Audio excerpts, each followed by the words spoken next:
Good morning, gamers. YouTube just tried and failed to give me an ad right when it started this song. Haha. I don't know why it failed. My ad blocker doesn't work anymore, so. Yeah, we can listen to the Amnesty song in peace. Wow. I've been listening to quite a bit of Adventure Zone this year, so. I'm just a big fan. I'm just a big fan of this. I love the music. Thank you, Griffin McElroy. Game morning to you as well, Fine Stitch. Game morning to you all. It's a holiday miracle. That's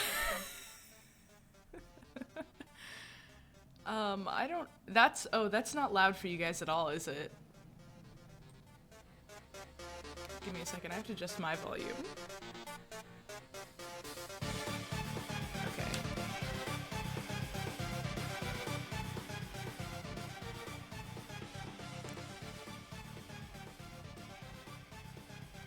That's probably a reasonable volume. You're behind on all the ones you follow? Yeah, I mean, I am too. I really only follow the Adventure Zone at this point. Yeah, road trips are great for that. I spent my last road trip listening to catching up on Tim and Guy's Worst Idea of All Time podcast, which is not a D&D podcast. I've mentioned it a couple of times.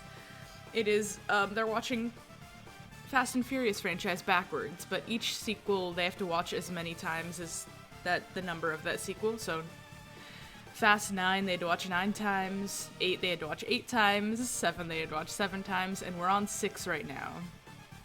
Which I went and watched with my my friend. So I've been watching them backwards too, just not as much as they have.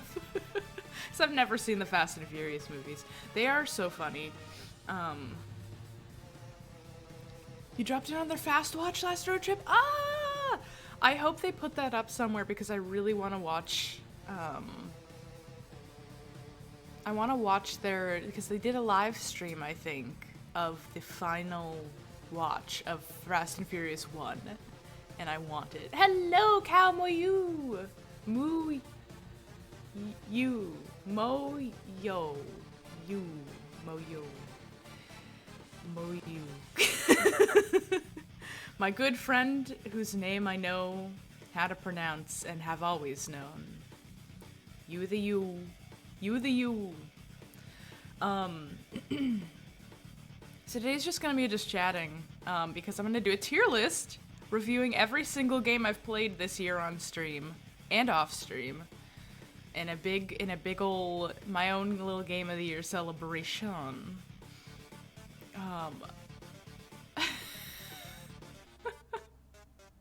That sounds so fun, Ven. Oh my god. Mom can't cook. I'll have to look that up, actually. That sounds really delightful. I have a list of, I've been trying to work through, my coworker's been listening to Dungeons and Daddies? Is that the correct title? Yes, I think it is. And I started listening to it, I got through most of the first season, and I just, sometimes I'll be listening to something for long enough that I just, like, kind of slow down and then switch to something else, and I'm like, I'll go back to it eventually, and I haven't gone back to it yet, but I mean to, because they're so funny in that podcast. I've also been intending to listen to Jenna Stieber's Burnt Cookbook Party, which is her D&D podcast. Does Jenna uses she/they pronouns? I don't remember. It's been a hot second since I've been in a Jenna stream. I love Jenna so much. Burnt Cookbook Party seems like it's gonna be absolute delight. I started listening to the first episode. Yeah. It seemed like it was going to be a good time. Oh, so speaking of someone named Justin DMing, Steeplechase was really good. Steeplechase just ended. It's a great thing to hop in on there. Hungarian movie friends. Oh, that's awesome. Hell yeah. I love a movie podcast. You know what I've been meaning to listen to is the Greatest Generation? Is that what they call that? That's a horrible name for that podcast. The Maximum Fun Network has a Star Trek podcast that I've been meaning to start listening to, but I'm not caught up on all the Star Treks, and they do like updates weekly on the new episodes that have dropped, and I'm like, I can't, that'll spoil me. Too bad. Is the music volume okay? I don't wanna be drowned out. My energy's a little low today, so I don't know how loud I am.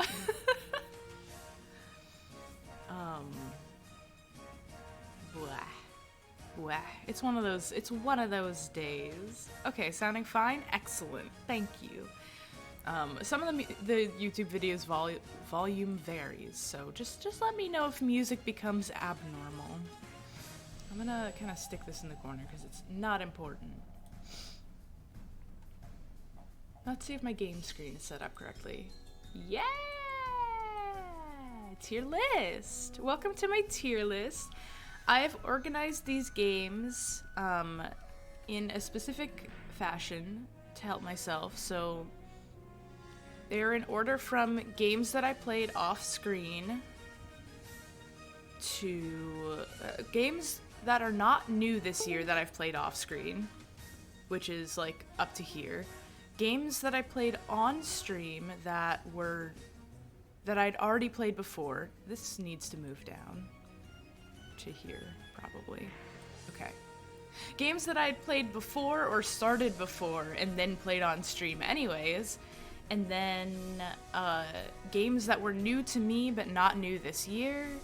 And then games that were new recently but I don't think were new this year. And then all the games new this year organized from whether I played them on or off stream. So these are all the games I played off stream, and these are all the games I played on stream.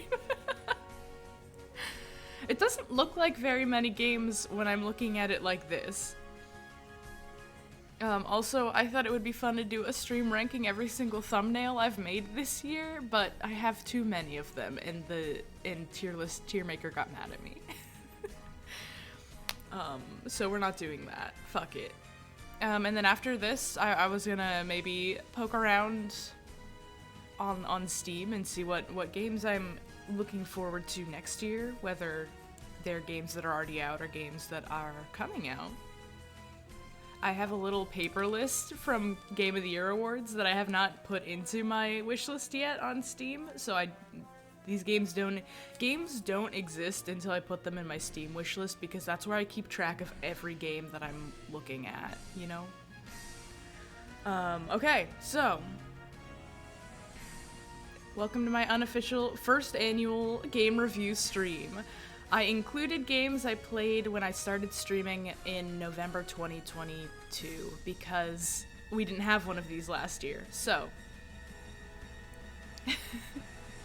tier list for thumbnail per game, and then have a best of tier list. That's not a bad idea. I think I could fit all of my single game tier thumbnails onto one list, and then most games I only play for 2 to 3 streams. That would be a lot of mini tier lists. We could do that. I have my folder of thumbnails on my laptop, so not my laptop, my PC. Foolish of me.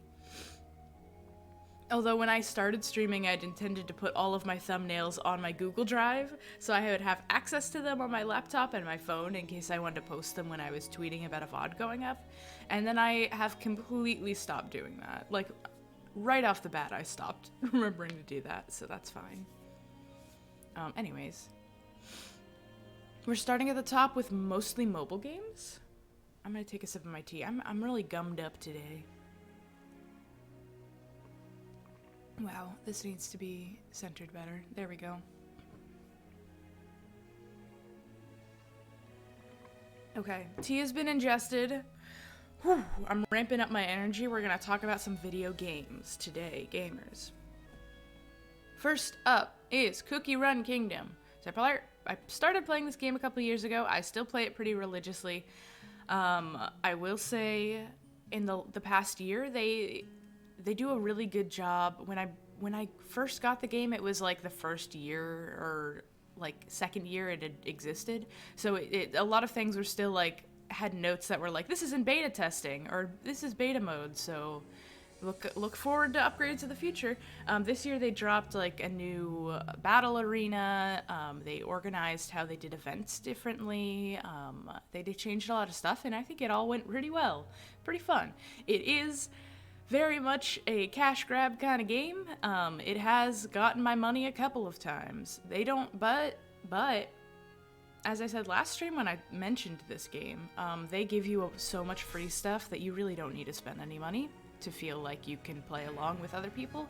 So I'd say pretty good mobile game. Really cute characters. Love those little funky guys.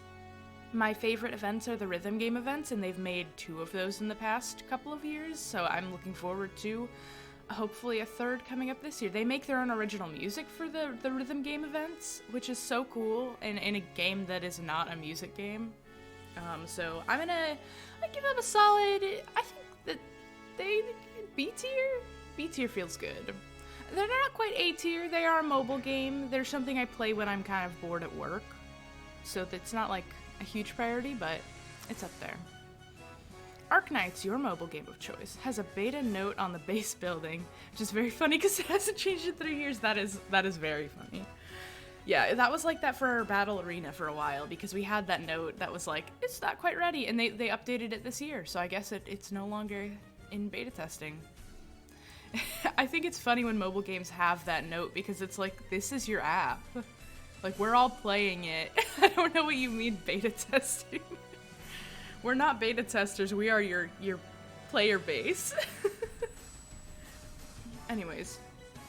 Wow, that Homestuck song was long. I love that song. Anyways. Incredibox! I don't think I've mentioned this before. Actually, I can pull this up.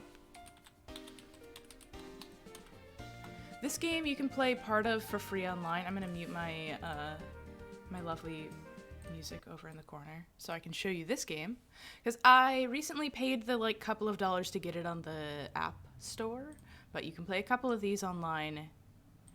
It is a just kind of music vibe game.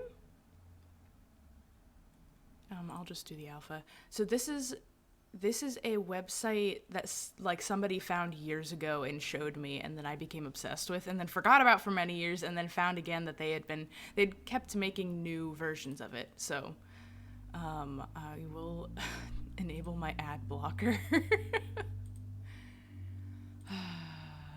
Refresh. I'll just show you a little bit of this because it's available. So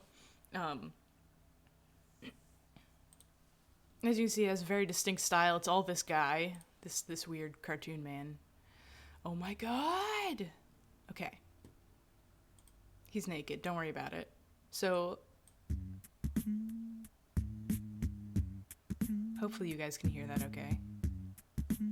It's mostly a cappella sounds, so these are all the beats. You can add these for other cool sounds.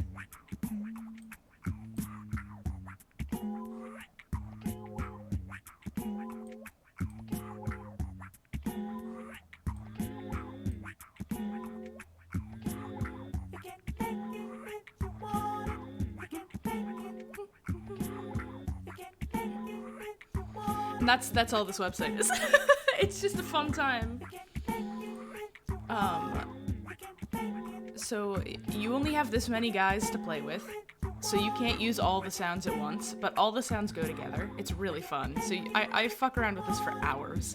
Because it doesn't connect to the internet, I can just like pull it out when I'm bored and have headphones somewhere and just like mess with it while I'm waiting for like whatever I'm waiting for. It's good. And if you put the right things in, get out of here. Everybody leave. If you put the right things in, you get a bonus.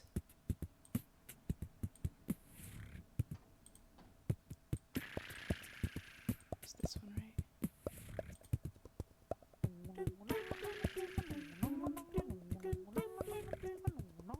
I love this shit. I'm obsessed with this game.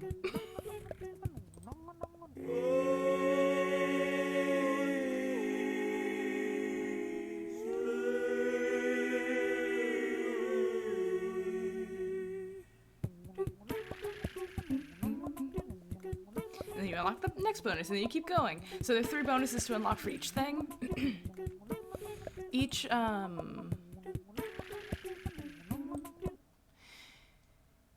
thing is a different kind of genre. They have a bunch of different experiences, and if you, a lot of them are locked online, but if you pay the like $2 to get it on your phone, you can play all of them for free. I mean, for $2. You can play all of them for $2. I think this one just dropped. I was working through the Dystopia one last time I was playing. But this shit's really good. It's an older game, but it's a lot of fun, so I'll keep that tab open just in case we want to look at game trailers or something. I don't know.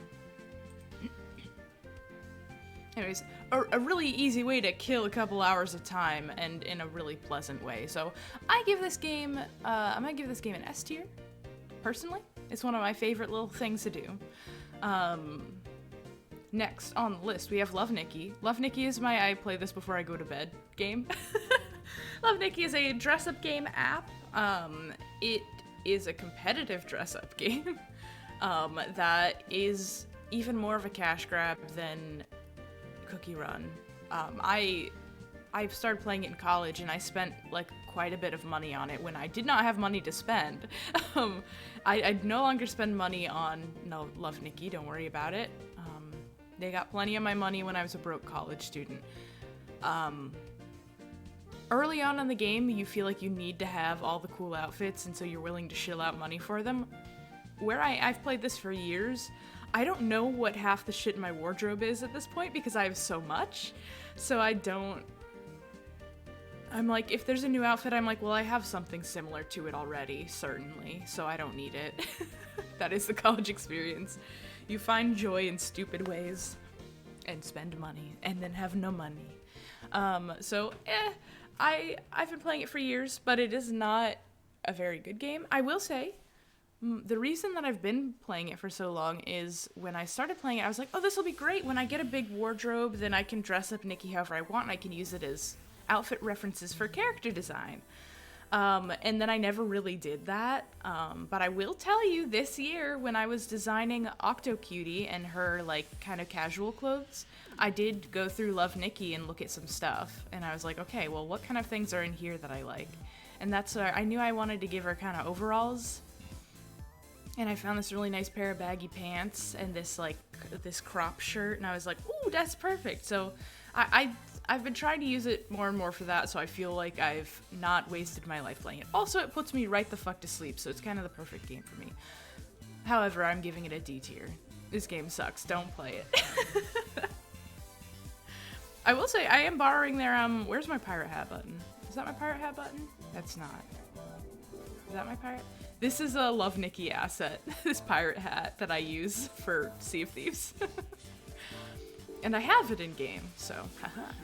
I was like, I really want a pirate hat, and the only one I can picture is the Love Nikki one, so that's one we're gonna use. Anyways, Blackout Club! I've been playing this with friends off stream. This is in the wrong section, actually. This needs to be in...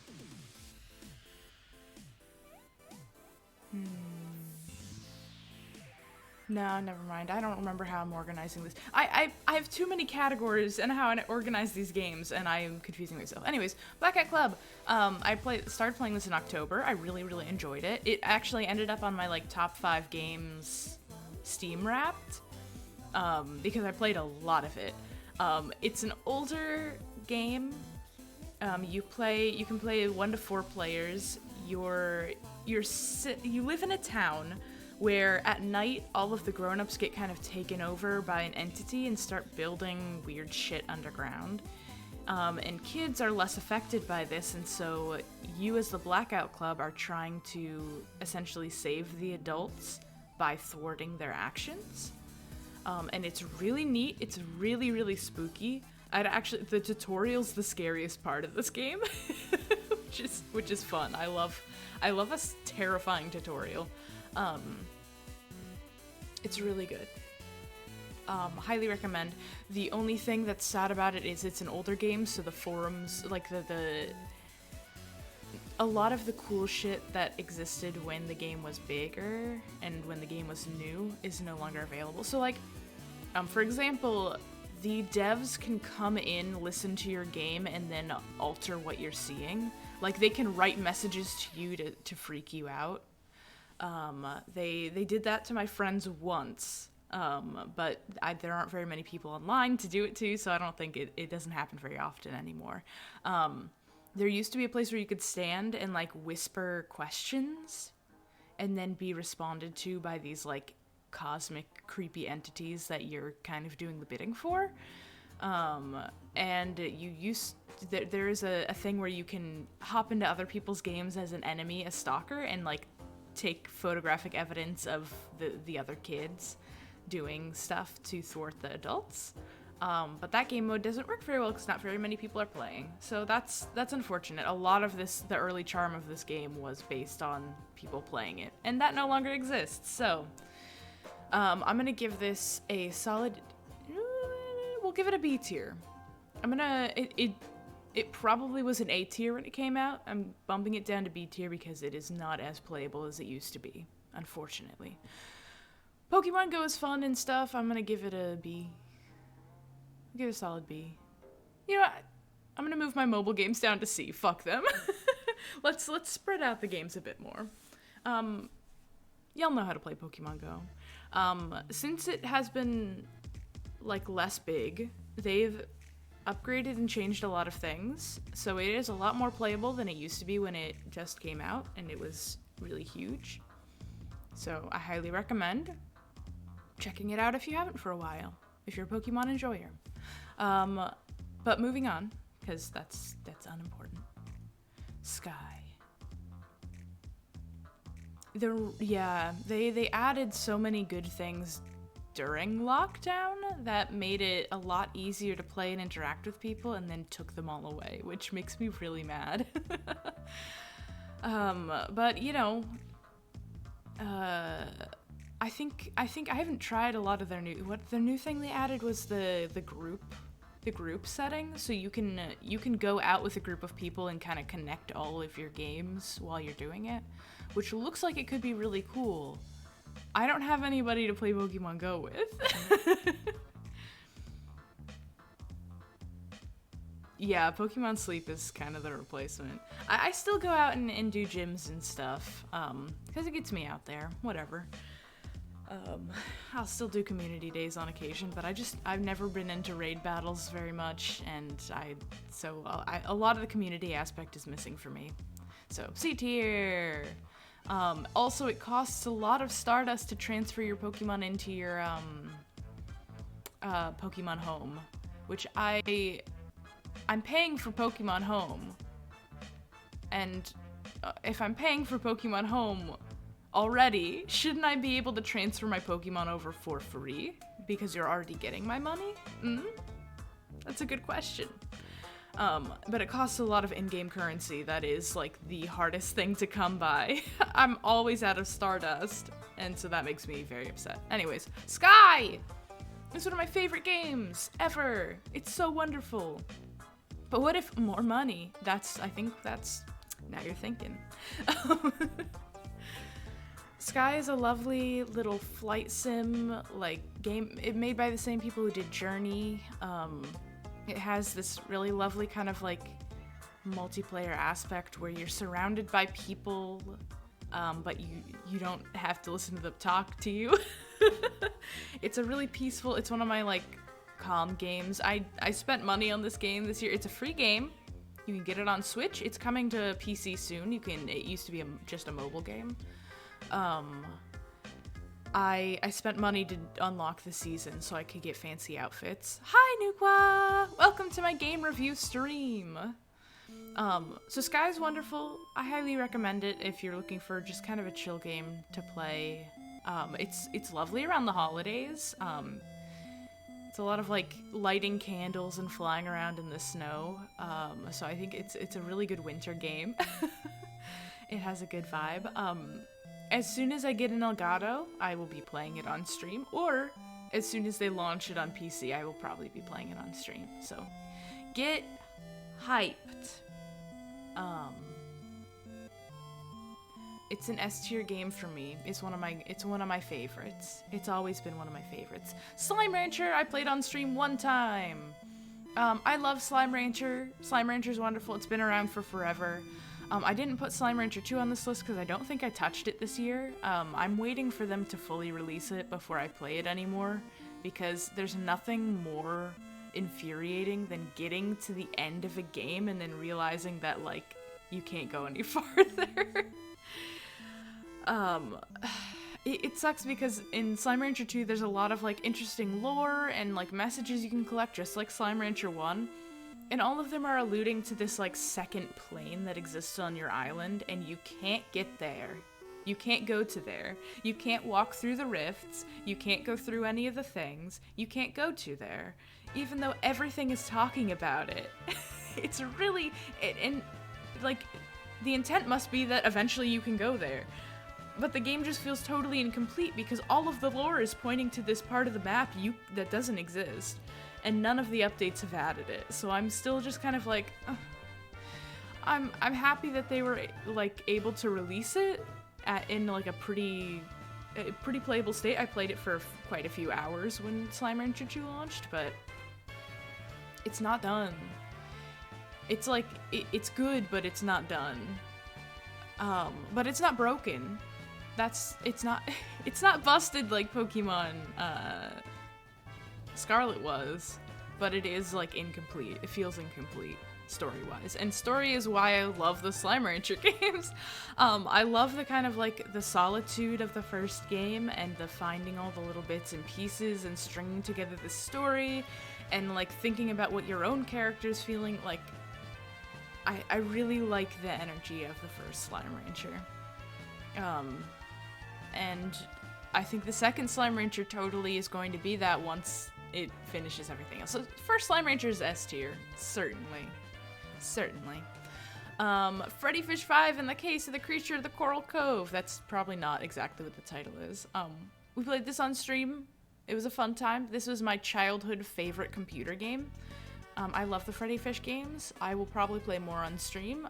This is the one I owned as a child, so this is the only one I'm really familiar with. I think I've played a couple more of them at, like, friends' houses, but this is the one that I love and cherish.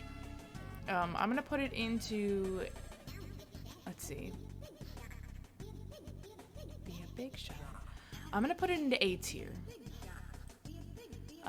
because it is, I don't know, I've played it so many times that when I have nostalgia for something, often I will not mind playing it over and over and over again. Freddy Fish, I have to wait quite a few years in between playthroughs before I'm like, yeah, I think I want to play this again.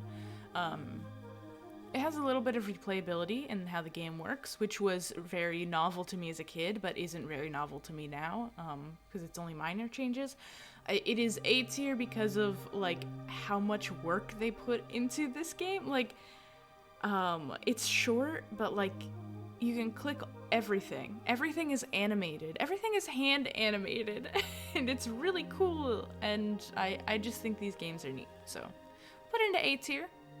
I'm not feeling quite S tier. It's not one of my comfort games. The three games that are up here right now are my, like, comfort games. These are the games that I play when I'm, like, I just need to, like, turn off my brain and completely vibe, and I love them very much. That's what qualifies for S tier. 9 hours, 9 persons, 9 doors. So, knowing that I'm going to play more of these, I really like this game. I like it. I'm not a huge fan of visual novels, despite the fact that my Steam Wrapped said that that's most of what I played. I like visual novels only when they have interesting gameplay aspects, and having these, like, completely, like, playable escape rooms that's so cool. That's such a cool, like, I don't know. I think a lot of how do you say, equivalent games like Your Turn to Die have mini games but are mostly dialogue, and most of the games are dialogue games. And then the actual mini games are, like, not super fun. They're just kind of infuriating because you die if you lose them. Yay! So I really like this game's mini games. I will say the puzzles weren't super puzzly, but we'll see about what the next game holds for us. I'm gonna put it solidly into B tier. You know what? I'm gonna bump it down because there was some weird racism actually in it. Hopefully the next game doesn't have that. You can be in C tier. Yeah, you can be in C tier, hell. Button City! Button City is short and sweet, makes me cry every time. It makes me very happy. I'm very, very excited about its sequel coming out. This is one of my comfort games. It's going in S tier.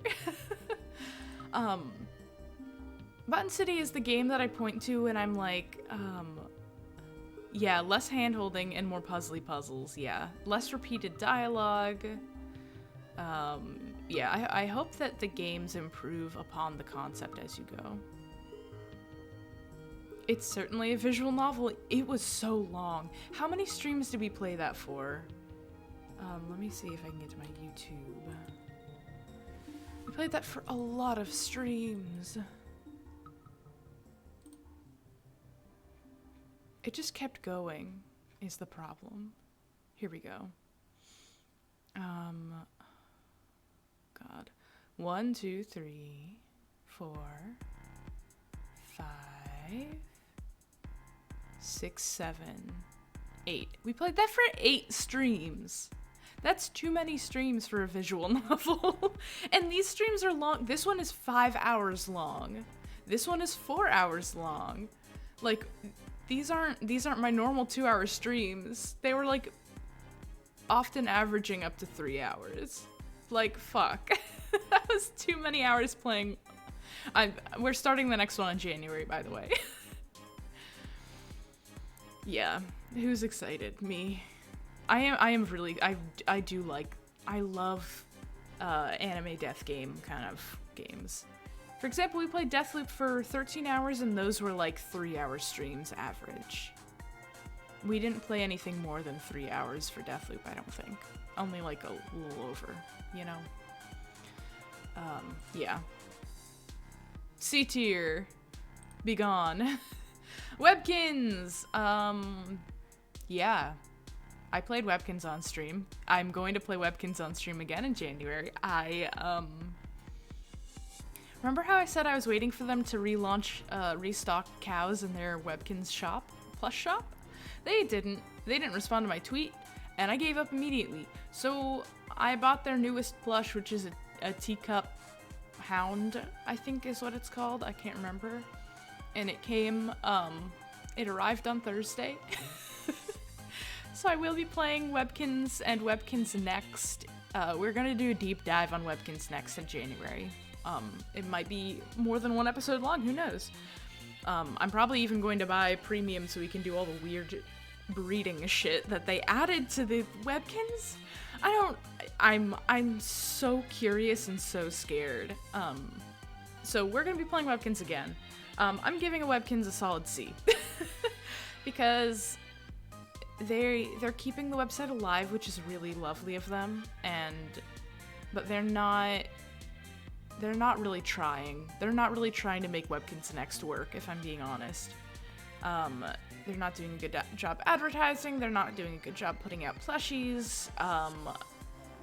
Most of their social media accounts are just advertising things you can buy in the virtual shop. It's turning into Neopets, but you have to pay for your pets, kind of thing. So it's like, why would I play Neopets for money when I can play Neopets for free, you know? So if you make an account now, I think you can make a basic free account, but if you want any cool pets, you have to buy online versions of them. It's a whole thing. So they get to be in C tier for capitalist crimes. C for capitalist crimes. I could make a capitalism tier. Wait a minute. Add a row below. I'm gonna have to redo all the colors. Don't worry about it.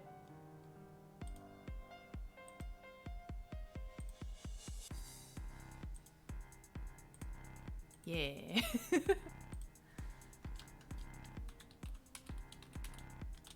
Capitalism.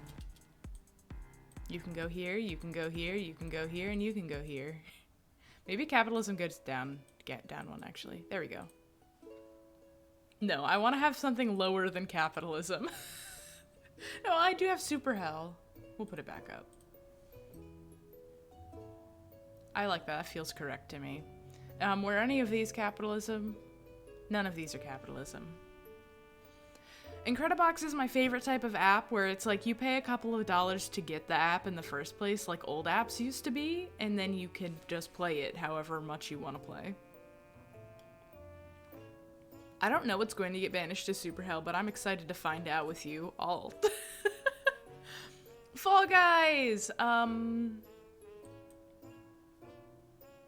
I like Fall Guys. I like playing Fall Guys in short bursts. It would be fun to stream with friends sometime. I think I played it once on stream when I finished a different game early. I did end up getting that Shark Tale. It was like the season was the water season. So now I have a cute Shark Tale, and that's pretty cool. This goes into capitalism for sure, though. Oxenfree! We all know how I feel about Oxenfree. I love Oxenfree.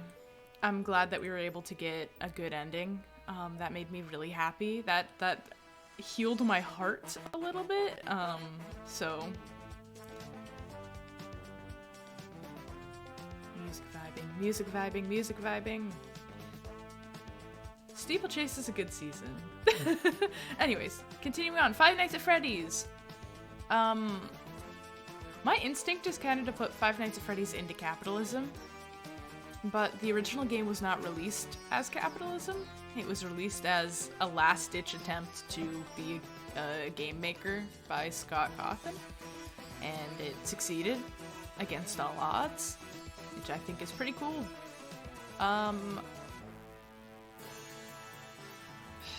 gonna put it in C tier. I was about to put it in D tier, but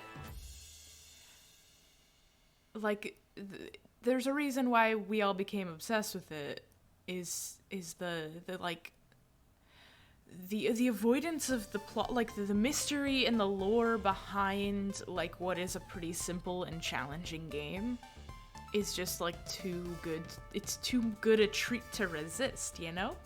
So it can be in C tier. It doesn't have to be in D tier. It is successfully very scary. I'll give it that. And it has spawned a whole generation of scary games. So I'll give it. I'm not gonna put it in D tier. That seems rude. Going Under is a wonderful game. I'm not very good at dungeon crawlers or roguelikes, notably. I'm gonna pop it into A because I love it very much and I want to finish it, but I haven't finished it yet because I'm bad at it. We played it a little bit on stream. It's the dialogue is so good, and I wish that you got a little bit of that on stream, but I'd already exhausted all the dialogue options by the time I played it on stream. It is really funny, witty, and it's commentary on capitalism, but it's not capitalism, so it's not going in the capitalism tier. It's about being an unpaid intern in a startup that has been bought by a bigger company because it is going under. Yeah, it is a good introduction for a roguelike dungeon. Yeah, I'm not good at it, but it is still fun to me, which means that it's doing its job well. And I'm gonna keep working hard in improving and getting there, you know? Yeah, there's a lot of... Everybody's making a roguelike right now. But Going Under is really delightful, and it's a good way to... It's a good, like... I guess if you play it, like, every day, it would probably be a good couple of weeks of gaming. I feel like it's a fairly short game, it's just... I'm bad at it, so it's taking me longer to get through it. Maybe so. Yeah, I think it can probably get a little repetitive, but I think part of the mystery dungeon aspect of how the roguelike works really tickles my brain. I think it works pretty well. Plus all the things you can upgrade that you can work towards make it worthwhile to be doing anything repetitive. So I don't know. I think it's good. It's good. I don't think you would be disappointed. I can't recommend it enough. It's very good. But also I feel like I should have said this at the top. These are my opinions. How I rank these games might not be how you would rank these games. I might be more lenient on games that aren't that good. I might be more harsh on games that are. I don't know. So take everything I say with a grain of salt. completely subjective ranking of games. All right, Hive Swap. This is the last on my list of games that I had played previously. And then just replayed this year. So Hive Swap I've played like 3 or 4 times now, the original Hive Swap. It's so charming, it's so good. It's such a little bite size too. It's like the perfect little game. It's got some of that like nice dialogue, character interaction, but it's not too heavy in the game. Like you're mostly running around doing puzzles. The battles are so fun. When Hive Swap was starting to come out, they originally started making it as a 3D game, and everything looked ugly as shit, and like it was going to be a completely different experience. The product that came out of it instead is exactly what I wanted in a Homestuck game. It is that charming, like slightly animated. It's a Homestuck game deserves to be a point-and-click adventure. Like, that is just the correct thing to have. And I'm so happy with the final product, and it makes me so happy. And I think the only qualm I have with it is that it is kind of a Homestuck game, so it's not super available. There are a lot of things that you'll miss if you haven't read Homestuck. And I'm sure it was annoying having me play it and be like, hey, and this is related to this thing that happened, and this is an inside joke that happened in Homestuck. And when Homestuck is already kind of a hard-to-enter fandom because of the inside jokes, like, they're built into the story. You almost have to read everything that, have I forgotten his name? I'm so embarrassed.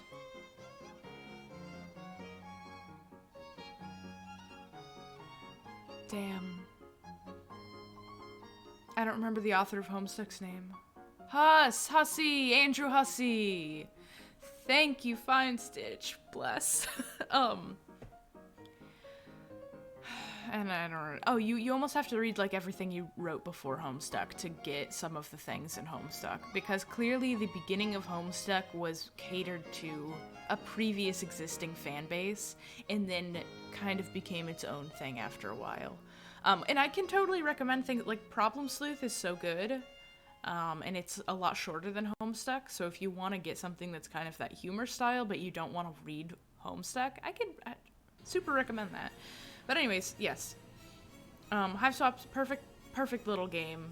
The most excellent continuation of Homestuck, without it being about, like, any of the shit it was about. It has all the trolls, it's got humans, it's got everything without being, like, a copy-paste, you know? Recently on a road trip, your friend had to look up a character name. You discovered they all have last names? Surprise! And wait, which thing? Homestuck? They all have last names in Homestuck. Or do you mean Going Under? I don't remember how long ago you posted that comment because I was in the middle of a rant. Hive Swap! Yes, they do all have last names, and some of them are very funny. I know some of them. There's like Marvis Exoloto, and then fucking L-Word. I can't remember her first name, actually. Oh shit, I only know her last name. L-Word is such a fucking funny last name. She's my favorite. L-Word is my favorite. I was going through my old Tumblr, and Gay Girl! It is Gay Girl! You're so right, it's Gay Girl L-Word. She is just like me, for real. For real. when they were announcing all the trolls, because they took a big hiatus between games and put out Homestuck Hiveswap Friend Sim, which is you've crash landed on the troll planet and now you get to try to befriend and not be killed by all these trolls. And they would announce the troll designs. It was really cool. So I have a bunch of those things reblogged on my old ass Tumblr. I think I kept some of them too. I don't know. I've been trying to clear away all my old stuff and just use my Tumblr as an art platform. I've posted all of 2 things on it so far. Yay!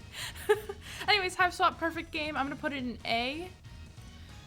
It's not one of my comfort games. It's something that I have to wait a few years before I want to replay, like Freddy Fish, but it is perfect. It is the perfect Homestuck game. It is exactly what I wanted in that. It's A tier because it's not very approachable by non-Homestuck enjoyers. Hiveswap! Hiveswap is way longer. We spent so much time. We can actually compare. Because I played Homestuck. When did I play it? Here we go. We played the first game is 3 hours and 24 minutes is how long we spent playing it, and 24 of those minutes is probably just me talking at the beginning and end of the game. This is my favorite. This is my S tier. This is my game of the year thumbnail. This is my favorite thumbnail. This video didn't do super well, but this is my favorite thumbnail that I ever made. And then for comparison, where's my Homestuck? There it is. Wow, yeah. So we averaged, most of the streams were almost, okay, we mostly did 2-hour streams. So that's 2, 3, 4, 5, 6, 7, 8, say that's 9, 10, 11, 12. We played it for 12 hours. The second game was 12 hours long. Pigeon is the sleeper hit. I love the Pigeon more than anything else. It's my favorite character in the game. So, yeah, game was a little longer. They had the whole, like, Ace Attorney segment. There was a lot more dialogue. It was a lot of running back and forth on the train. I really loved it because there was this whole entry section where we were trying to get to the train station. We weren't even on the train yet. Oh, I just realized part of this is me actually reading Homestuck, so we can probably played it for like 11 hours. Yeah. So there's a lot more game. I think they did a good job. They put a lot of effort into it. There was a lot of unique stuff that was in that game, but not in the other game. I will say there were less battles, which felt like it was going to be the central gameplay aspect of the first game, was doing these puzzle battles. The art style swap during the trial, yeah, I agree. That was really fun. They clearly had a lot of fun with it. They put a lot of effort into each of the cabins and what the relevant things to do in all of them were. And I really loved that. It was a bit much. It was even less accessible than the first game.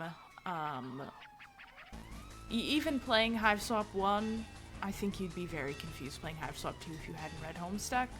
Just because troll culture is something that is explained again and again in depth in Homestuck, that we spend this, I mean, if you hadn't read Homestuck and you play this, you spend the whole game being Joey, being like, what are you talking about? Every time he tries to explain troll romance, she's just like, I'm sorry, can you try harder? And she's right, it doesn't make any sense, so I'm putting it in B.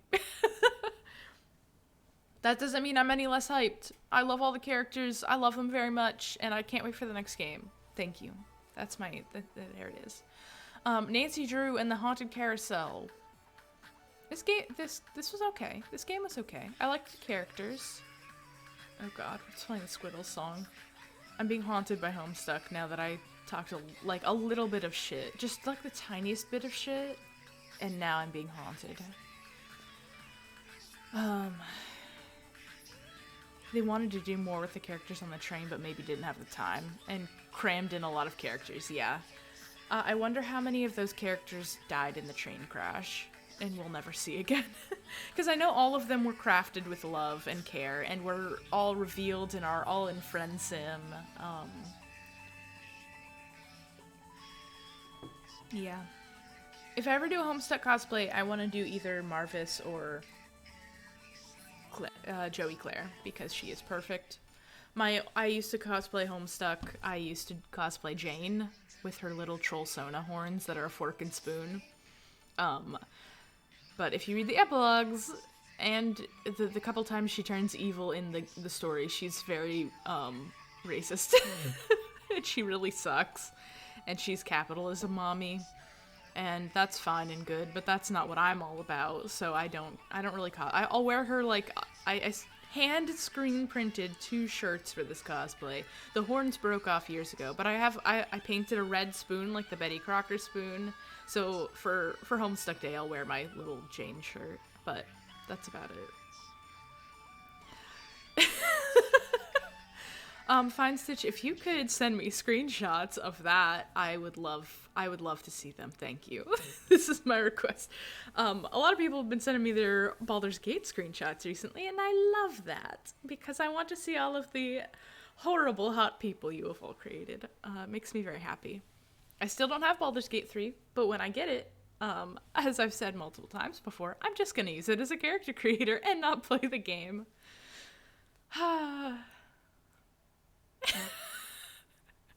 Marvis says yes. Yep. I just love him. I just and I hate that I do, because I think when I was reading Homestuck for the first time as a kid, I hated the clowns more than anything. I was like so appalled and upset that they would do a murder.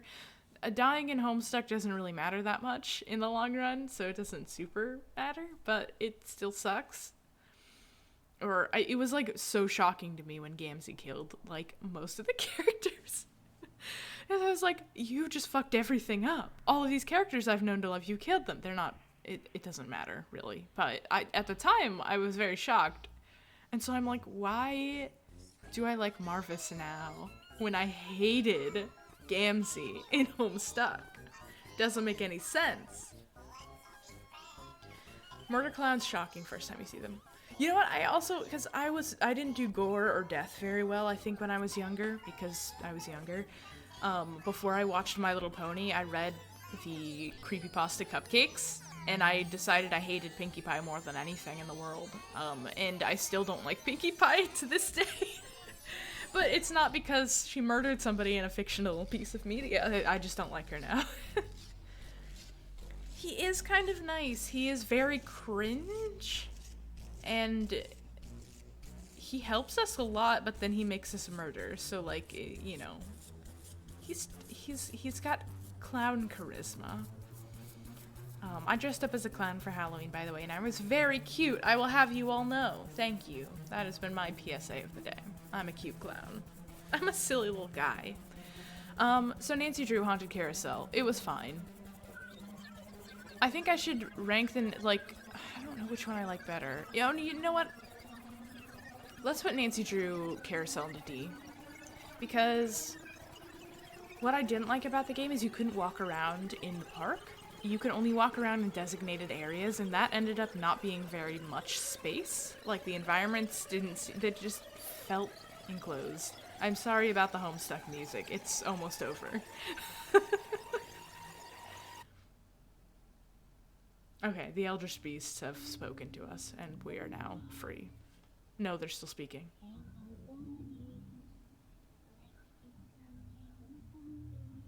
Yes. Mm-hmm. Excellent. Well, good song. I liked Dogs of Crescent Lake much better. Because you could walk around all the areas, you could wander around the forest. There was too much forest wandering for my tastes. But you could wander around all the forest. There was lots of weird history to uncover. The puzzles were really fun. I think it was a tier above the Haunted Carousel to me, so I'm going to put that one in C. I love point-and-click games. I love mysteries. YouTube is asking me whether or not I'm still listening. Yeah, I am. Thank you. I'm gonna rank them a little low just because they do have the vibe of like they've been kind of mass produced, these games. They're like cookie cutter, like put out another Nancy Drew game, we're gonna use a lot of the same stuff. We're gonna use a lot of the same similar models, and yeah. I think they're gonna vary a little bit because I've not been playing them in order, so we're probably gonna open a Nancy Drew game at one point and it'll be very different vibes than the ones we played, but for now they're charmingly old and a little janky, and that's exciting. Deathloop!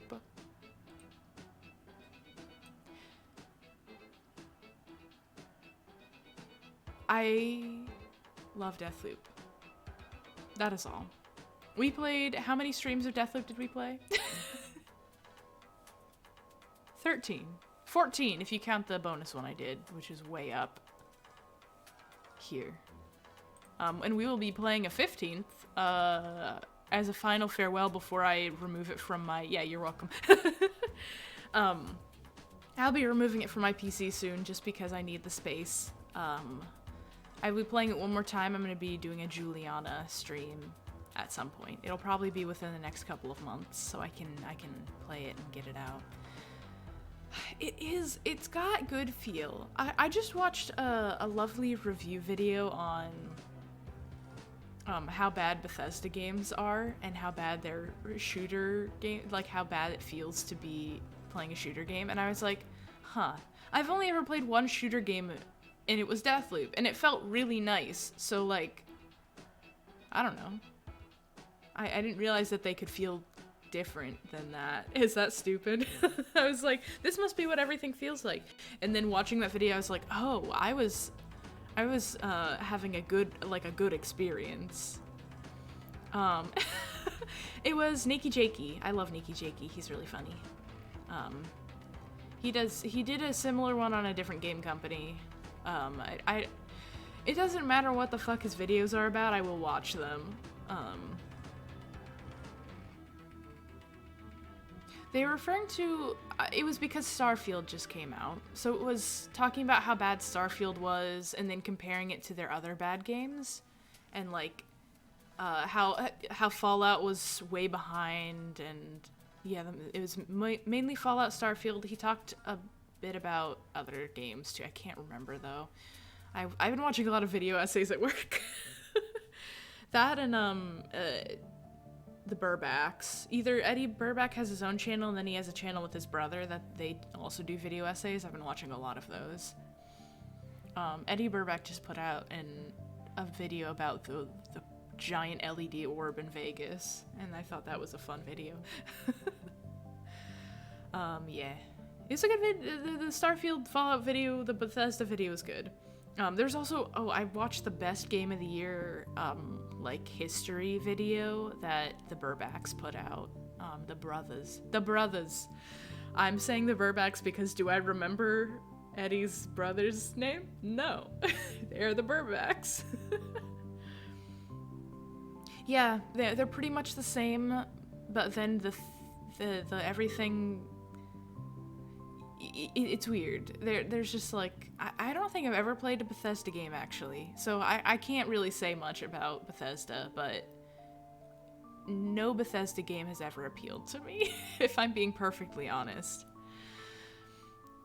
You prefer Dishonored more than Deathloop. Interesting. I think I'm gonna play Dishonored. I'll play the first Dishonored this year at the very least. I'm really looking forward to it because I love Deathloop so fucking much. I want more of their content. Did you see the what was it? The Marvel Blade? Marvel Blade looks like it's gonna be so good because it has that Deathloop flavor that they've baked into their game style. And I'm like, I've never wanted to play a Marvel game in my life, but fuck, I'm gonna play Blade. Vampires and this the Deathloop vibes? Fuck, of course I will be there. Yeah. Bounced off it in a way you didn't with Deathloop. Interesting. More cutscene based story. Well, that's intriguing to me. I mean, I love Deathloop. I got into Deathloop because I love time loops, and I love games based in a time loop. I don't like, this is weird that I don't like roguelikes that much, but love time loops because they are literally the same thing. So yeah, whatever. I'm gonna play the Dishonored soon. Deathloop does time loops so good. They're more, what is that? Jasper recommended a game to me that was a time loop. I can't remember what it was though. It was one of them. It had a space game name, and I just don't remember. Because all space game names sound the same to me. My friend will talk about all the space games he's playing, and I'll just be like, and which one is that? Is that the one with the dinosaurs, or is that the one with spaceships? Is that the one with the weird physics that breaks your ships? So I'll remember the stories he tells about the games, but not which one's which. They're all the same. You prefer the stealth and Dishonored. Interesting. And I'm a stealth slut, so I think I'll enjoy it. I think I'll enjoy it, and I've gotten all my good first-person practice in with Deathloop, so maybe I'll be okay at it. We'll find out together. I'm gonna leave Game of the Year category open until we get to the end of this, and then I'll pick something from S tier. It might be Deathloop. It genuinely might be Deathloop. I might put 2 games in because I feel like I should choose a new game this year as a Game of the Year, but we'll see. The Complex. This was the FMV game we played once. This company puts out a lot of FMV games. I will say that they're not my favorite FMV game makers, because while they're putting out FMV games, keeping the genre alive, a lot of them are playable movies rather than games that have FMV cutscenes. So it felt like we were watching a movie together and making a couple of choices. I didn't really feel the urge to replay it. And I know a lot of these games, the point is to watch the movie and then replay the movie so that you can get different endings. I had no desire to replay this. I was like, okay, cool. That was a narrative, and I'm good. I'll dust my hands of this. So, I think it's neat. I love FMV games. It's not what I was looking for in an FMV game. So I'm gonna put it into D tier. I'm sorry. I'm on their Discord. I think it's Whales Interactive that makes these. They've put out a couple. They put out a dating one recently that was kind of fun. Secret Sleepover Society played that one. That one was kind of cute, but it was also like not really up my alley. I'm not a dating sim enjoyer. Yeah, it didn't feel gamey enough. It just felt like we sat there and watched a movie, which is fun. It's nice to have a movie you can watch with stream that's not copyright claimed, you know? So it just kind of felt like a movie night, and maybe we'll have more movie nights playing their games, because they have a couple more that seem pretty cool, and it doesn't hurt to check them out because they're usually movie length, so it's a fairly good stream size. Yeah. So we'll see. I'll try to add some more FMV games into my setup this year. I really want to play the new, fuck, I can't remember his name. There's somebody who put out 3 FMV games, and I haven't seen anybody play the third one yet. The second one was not very good. The first one was really cool. The second one had some TOS stuff that I wouldn't have been able to screen for very well with how the game was set up. I'll talk about them after this, because we'll go through my wish list. I'm gonna add a couple things on my paper list to my wish list, and we can talk about the things we're excited about in gaming. Inscryption! Inscryption is an incredible game. We just played it. It's fresh in our brains. It made me want to play Pony Island. I really want to play Pony Island. I want to get ready for Pony Island 2, and I haven't seen a playthrough of. I'd be going in blind to Pony Island 1, and I think that would be really delightful, so it's on my list to play Pony Island this year. Inscryption was kind of a perfect blend of really, really fun gameplay like puzzles and then weird lore and FMV representation. Hell yeah. This is what I want in an FMV game. I want like weird bits of FMV, you know? I got excited actually when I was playing Blackout Club because there's some FMV aspects in the tutorial that never come back. The tutorial is super well done for Blackout Club. I recommend getting the game. It's not that expensive, but getting in the game and just playing the tutorial is so fun, actually. Anyways, Inscryption's kind of the perfect game. It's like when you think you've had enough game, there's more game, and it just keeps going like that. And I love a game within a game within a game within a game.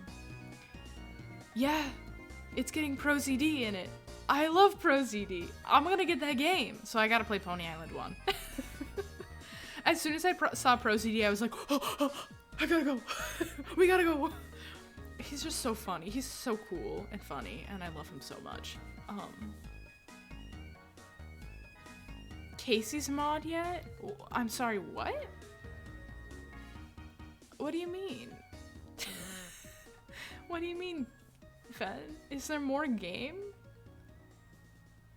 Oh, the roguelike mode? No, I have not. I don't... Huh. The new game plus. I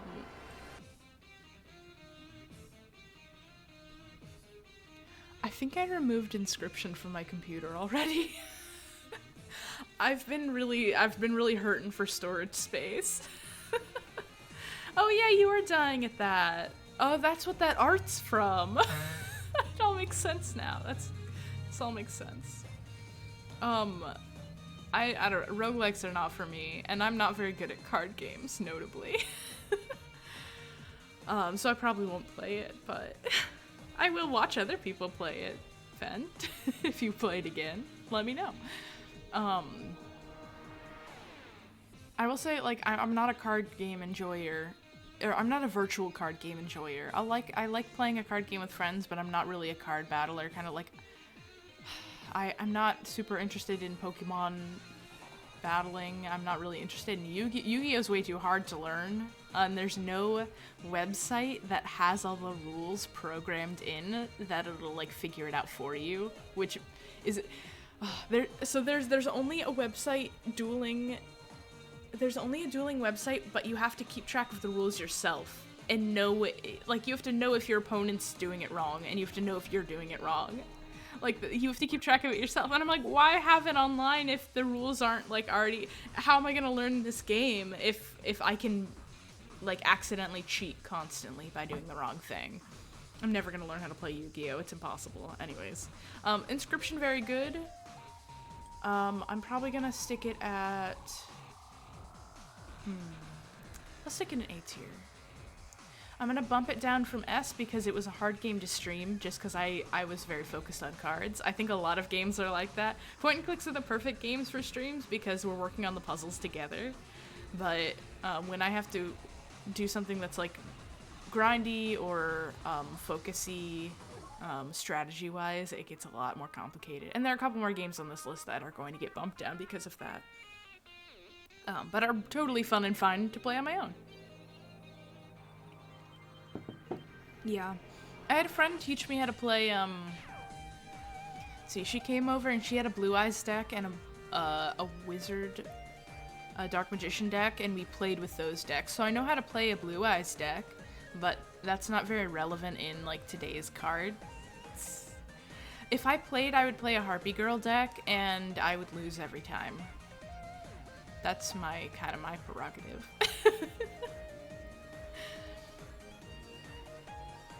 Yeah, reading and internalizing rules. Yeah, the digital games are hard because you're playing against real people online, and you have to, if you're learning, you don't have time to like sit there and read the cards. You have to play. And I just, there's too much pressure, you know? Just kind of sucks. It's just too bad. I'd love to learn how to play Yu-Gi-Oh! It's never gonna happen. I'd love to learn how to play Yu-Gi-Oh! In, like, the anime version, where you're cheating all the time. It's, like, it's an improv. Excuse me. It's an improv card game. You're making up rules based on what your the cards look like they do. And I love that very much. I thought that would be a very fun card game to play if you were just fucking making shit up. That would be more of like an acting challenge, like an improv game. And I think that would be delightful. God, now I want to see, so I've been watching a lot of clips of Game Changers and shit. I want to see an entire improv game that is people playing Yu-Gi-Oh! And just making shit up, like, genuinely. And then, like, the winner is chosen, regardless of who wins the duel, the winner is chosen on whoever put on a better performance at the end. Like, like in the anime. Yeah. Whoever really seems like they're trusting in the heart of the cards. I think that would be so fun. I'd watch the fuck out of that. I should pitch it to, Sam Weiss. That's his name, right? I can't remember. Did I make up a last name? I might have made up a last name. Anyways, Phantasmagoria. I love Phantasmagoria.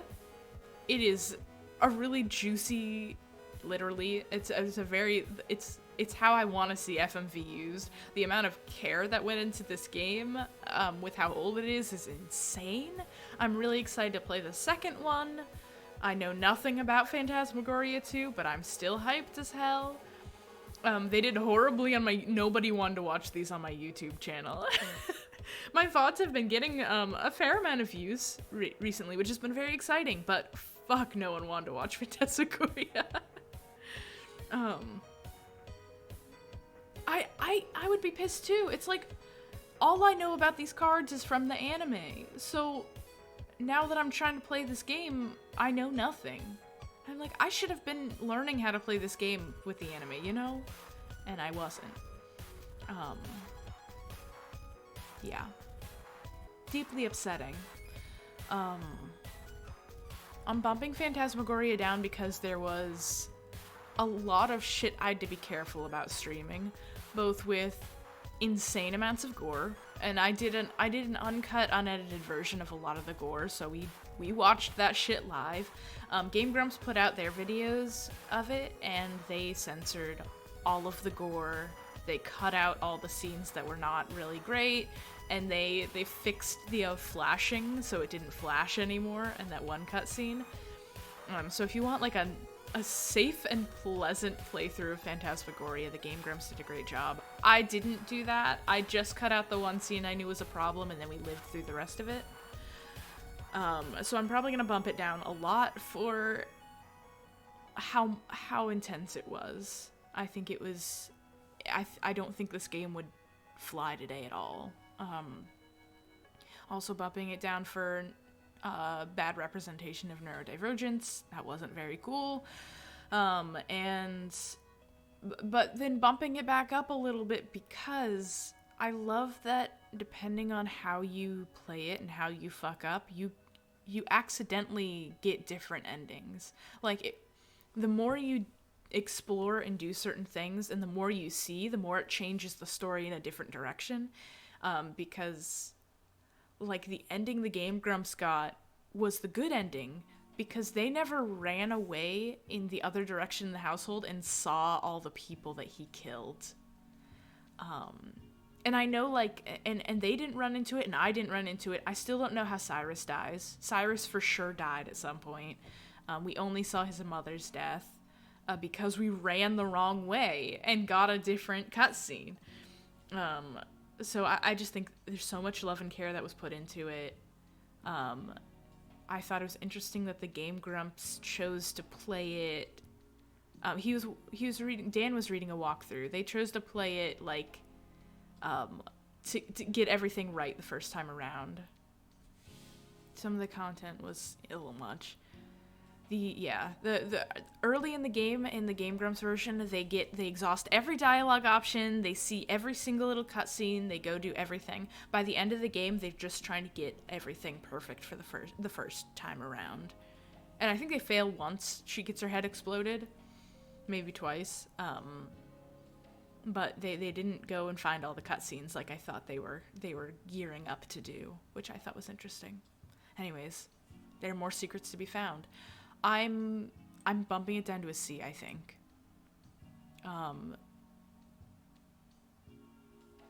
because it was very unpleasant. I really liked it, but it was very unpleasant. I did have nightmares from Phantasmagoria, which I think is cool. I think is cool of them. In her interviews talking about this game, she said nobody had made a video game yet that could scare people. She wanted to prove that computers could scare people. And so that's what this game is. She read a bunch of horror stuff, she read a lot of Stephen King, and she was like, okay, let's put this together and let's scare somebody. And one of the things I think is interesting, she was like, well, people only connect if they're other humans, so we have to do this FMV style. We have to have actors, otherwise it's not going to tug at their heartstrings. And I was like, oh, how wrong you are. Oh, just try to show me an ad for wings and got skipped. That's nice. Anyways. You can get scared by so many other things that aren't people. Anyways, Myst. I really like Myst. Myst didn't have any... Myst had the horror atmosphere without any, like, intensity or gore. Which is what I like. I like being tense and nervous. But not necessarily, like... being having torture porn shoved in my face, you know. So Myst I'm bumping up. I'm gonna give Myst an A. I love Myst. Myst is a classic. The puzzles are fun and very hard. Riven. I'm trying to remember the vibes of Riven. The vibes of Riven were wild. I had a hard time figuring out Riven. But I do have to, like, comparing it to Myst, I had already played Myst once, so I had a pretty easy time kind of, like, rushing through it. Because I'd never played Riven before, I did have a bit of a hard time. We had to look up the walkthrough quite a few times. That fucking one button that was hidden, that was just part of a lamp, that wasn't a visible button until you clicked on the lamp. That was really annoying.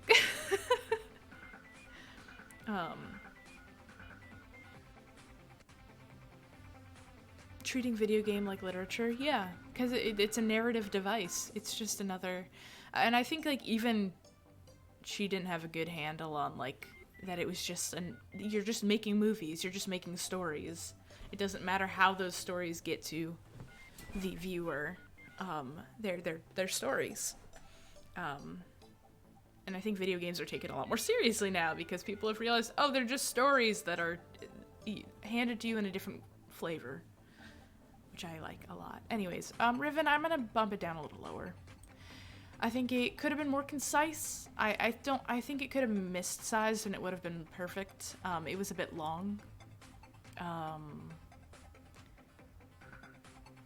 Yeah.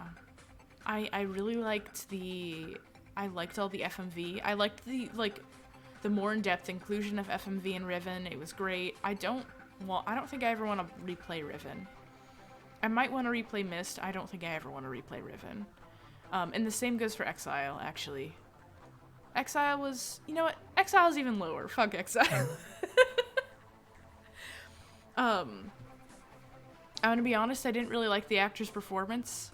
I did like that he ripped up the environment to make himself a fancy robe at the end. That's the only thing I liked about him. I know he's a real actor, but his performance didn't really hit home with me in the context of the game.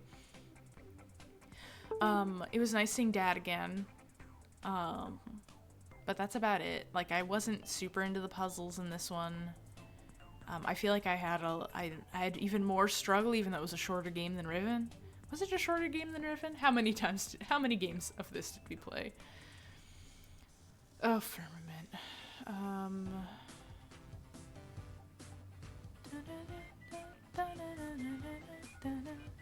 Riven Finale. We played that for 6 games. Exile must be up here somewhere. Okay. I guess it's a little shorter. We played it for 5 games. That one was more like step-by-step, compact. It was less open world feeling than Riven. And I think that's part of the charm of Riven, and that's part of the charm of Myst, so it was weird that it was much more narrative. Linear. Linear is the word I'm looking for. There we go. Star Trek Online.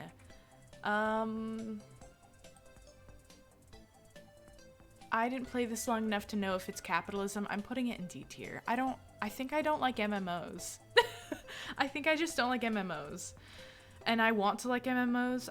When I was a kid, I wanted to play World of Warcraft so badly. I loved the guild, which is about being addicted to MMOs, and that it's not necessarily a good thing, but it made me want to play it. I'm probably really lucky that I didn't start playing World of Warcraft, or I didn't like have the money to have a subscription to World of Warcraft, because I probably would have been a problem in my youth. I had Wizard 101, and I played it on the weekends, and that was the only MMO I ever interacted with. I just don't like MMOs. They're just, it's too repetitive, it's boring. I really want to like Star Trek Online. I want to like it so bad, because I just want to make little OCs, and I want to have adventures. But the kind of game that I want in a Star Trek game is not the game experience that game provides. I didn't enjoy the space combat. It was clunky and hard to turn around. I didn't enjoy the like on-ground combat. It was just as clunky. It was cool being around other players, but when the plot is that all of you are captains, it just feels unimportant. It just all felt I don't want to be a captain. I've argued... me and my friend have argued about this a lot, because he plays this game almost daily. He really likes it. If I want to play a Star Trek game, I want to play it as a crew member. I want to play it as a crew member of my choice. I don't want to be the captain of the starship. That's not fun. It's not fun for any of the captains. The captains don't have a fun job. They don't get to go on away missions that much. They don't get to do any of the cool shit. I don't want to, and I know they give you captaincy, so it makes sense that you, the player, are controlling the ship, but I don't think they needed to do that. Games are repetitive. Yes. Not much changes. Yes. Social anxiety. Yeah. Talking to people in MMOs is a nightmare. I agree. I don't think there's a single MMO that I'd be active enough to play in like a guild or do anything with people, so that completely defeats the point of being in an MMO. What I want is a Star Trek Baldur's Gate. I want a Star Trek Baldur's Gate where instead of picking like a class, like a race and a class, you pick a race and a rank. You get to pick if you're an engineer, a science officer, a captain, like the captain's right. You get to pick where you are in the hierarchy, and the story is different depending on where in the hierarchy you've picked. And your skill set depends on where in the hierarchy you've picked. Or maybe your skill tree is blank and you can choose whatever direction to go in. But I want a Star Trek game where you pick where you are in the ship and your missions revolve around that. So you have these huge full crew events, but you're getting a different side of the story depending on where you are on the ship. That's what I want. Yeah, okay, I'm glad you're on the same page as me, because I'm like, you could still fly the ship if you play pilot class. Like, you could still, like, I don't care about space combat very much, and I know that a lot of people who enjoy sci-fi and enjoy sci-fi games, the ship combat's the most important part, or the ship builder is the most important part, and that's not my thing. So I'd like to be able to play a game that has the option where that's not what I'm doing. Which is why I don't like Star Trek Online, because they're like, your character is now the captain, your character is this hero, and this is why you can interact with all these famous characters. And I'm like, this is just not the character that I built. This is not the character I created. This is not what I wanted for him. This is not correct to me. I want to have player control over my own narrative. I want to be able to tell my own story. And that it just doesn't give me that. And that's all I would want in that game. So it sucks. But yeah. It's not about space combat, I agree. It's about group problem solving. It's about doing puzzles. It's sometimes about shooting phasers and doing action stuff, but most of the time it's about talking through things, trying to find solutions to weird space problems, because shooting phasers at it doesn't work 90% of the time, and that's part of it. it's often like social commentary that's like really good and should be heard and given voice to, and the MMO doesn't have any of that shit. The MMO is like, oh, cameo of your favorite characters, yay, but I don't think that stories are really saying anything. And I wouldn't be paying attention to the stories if I was playing either, because I'd be so frustrated trying to figure out combat. Oh my god, FMV Star Trek visual novel point and click. Ooh. Yeah. Yeah. I think they need to start they need to start churning those out like Nancy Drew games. That's what I want. I want to play a couple Star Trek episodes. That's what I would want, I think. I think that would be neat. I don't know if Star Trek has I know they have the fan base. I don't know if they have the funding to do something as big as, or ambitious as, like, making a Baldur's Gate 3. But they could probably do point-and-click visual novel stuff. Certainly. Certainly. And I think it would hit home with the nostalgia of Star Trek. I will say a lot of I don't know about Strange New Worlds because I haven't watched it yet, so no spoilers, but Discovery leans a lot on space combat and action in a way that it doesn't resonate with me at all. And then I also don't like Discovery that much because every like kind of group of people, a group of characters feels like a different show. So it's like it feels like 5 different shows crammed into one series. No, they could certainly do a visual novel. They're never gonna make this Baldur's Gate 3 in space that I want, but they could do a visual novel. I think that's reasonable to ask. So that's why Star Trek's so low. I love the character I created. I want to be able to use them for something. I might look into, there gotta be a tabletop Star Trek out there. I own a book for a tabletop Stargate, so Star Trek must exist as a tabletop somewhere. So I might look into that. Maybe I'll set up a Star Trek tabletop and use my wonderful boy there. Tasomachi Behind the Twilight. We played this for one stream. I played it to the end of it off stream because it's just kind of like it's a soothing platformer with sometimes good music and sometimes repetitive music. Depends on what area you're in. The game is very pretty, but there's not much there. There's just not much game. There are some sections when you're flying around in an airship that are just the most boring, uninteresting parts of the game, and I want flight to be a reward because you worked so hard to get your ship working again that part should be fun. It was not. I would rather jump around as myself. The outfits were cute. The jumping around felt really good. I think there was like lower gravity, so you really jumped. But otherwise it was really boring. But some good music. I'm gonna put it in D. I don't think it belongs in Super Hell. It was still a pleasant time. It wasn't that good, though. You've not watched any Trek post-Enterprise in one of the new movies. If I may recommend... No, Enterprise was the newest one before they started making Discovery and stuff, right? I love Enterprise. I managed to watch it right before it got taken off of Netflix. I like... downloaded the episodes before I went into work the night it was going off, and I stayed up. I watched them. I just watched them at work. I don't watch TV shows when I'm at work usually. At the most, I'll watch a Twitch stream or a YouTube video. That's like that I can put on the background and listen to. But yes, okay. Enterprise was the final one, and it felt like it ended kind of abruptly. I feel like they lost funding. And that was it. I didn't do very well. A lot of the Star Trek fans I know still haven't watched Enterprise, which sucks because it's really, really good. Maybe they get caught in the... I don't like going backwards to prequels. That always irks me, which sucks because everything's a prequel right now. I guess Discovery's in the future now, which is fine, but... yeah. And I also wish they would stop bullying T'Pol. Thank you. I love her so much. I'd do anything for her.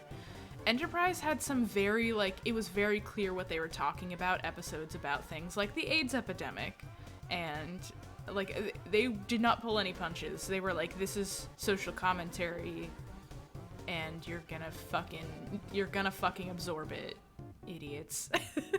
And I like that about it. I love that about Star Trek. That's why I love Star Trek. It's because it's aware. It's aware of what we need to hear and what we need to know about, you know. Anyways. Air! I got Air because it looked like Sky. It was fine. It was really boring to me. It had some cute critters, and the art style's really lovely. I think it came out before Sky, so maybe Sky is a copy of it instead of the other way around. But it wasn't interesting.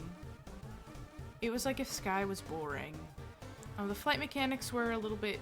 It didn't feel very good to me either. So and that was the whole reason I got the game, was for a game that felt good to control, and it didn't really, so... This one actually, I think it was in Super Hell. Yeah, I didn't like it at all. I never revisited, like, I played the rest of Tazamachi even though it was kind of boring. Because it felt good to play. This one I never revisited, because even the plot wasn't good enough for me to care about it. It sucks. Anyways, Darkside Detective point-and-click mystery. Game about the sky banishes Super Hell. Yep, you can't fly in Super Hell, idiots. Darkside Detective I really, really loved. The humor was very good. I love the pixel art style. It was very fun. I love Dooley more than anything. Bump it down because they're detectives. They're police detectives, so we're gonna bump it down to B for ACAB. But I will be playing more of these games. I know there are more of them, and I will be finding them and playing them. Thank you. Darkside Detective, very good. Choo Choo Charles! Better than I expected. I knew I was going to play it on stream. I had seen maybe one trailer, and that's about it. More fun gameplay than I had expected. I don't know why in my brain I thought you were gonna be running around in a forest with just this guy running around like a Slenderman kind of game. But no, it was like you got a whole island, you get to drive a train. Shit's great. That being said, wasn't really my cup of tea. If I want to play a game with a train in it, I'll go play Zelda Spirit Tracks, thank you. I might put it into C? C, I'll put it into C. I had more fun watching people play it than playing it myself, and I never finished it, so there we go. Better than expected, yeah. So, I mean, it's not a bad game. It was enjoyable. It wasn't my thing, but better than expected. Enemopolis. I love this game, so I think about this game very frequently. I just like being in the world. I like being in there. I want to be in the pool rooms. I follow a lot of accounts on Instagram that are people's, like, making vaporwavy looking pool rooms ass images. It just makes me happy to be in. There was no plot, really. It was just exploring environments, but it was never boring. I don't think I can deduct points for this, but the golf sequence, I played that for way too long on stream. I didn't need to play it for that long. I'm putting it in S tier. Also happy memories because it was during a snow day. I feel like the power went out in the middle of the stream for a second and my stream went down, but I still kept playing. That was fun. Potionomics. I really love Potionomics. I'm not good at math, and I was really not good at math on stream, and I will never play it on stream again. I've played it a little bit farther than... Played it, I think, 2 competitions farther than I ended up on stream with. I don't think I'm ever going to... Well, I want to finish it eventually. I still haven't undownloaded it, so it's on the table, but it's not something I am going to visit very often because I'm so bad at math. It frustrates me so much. I really should just look up a walkthrough and get my items based on that, but it always feels so disappointing when I don't do the puzzles.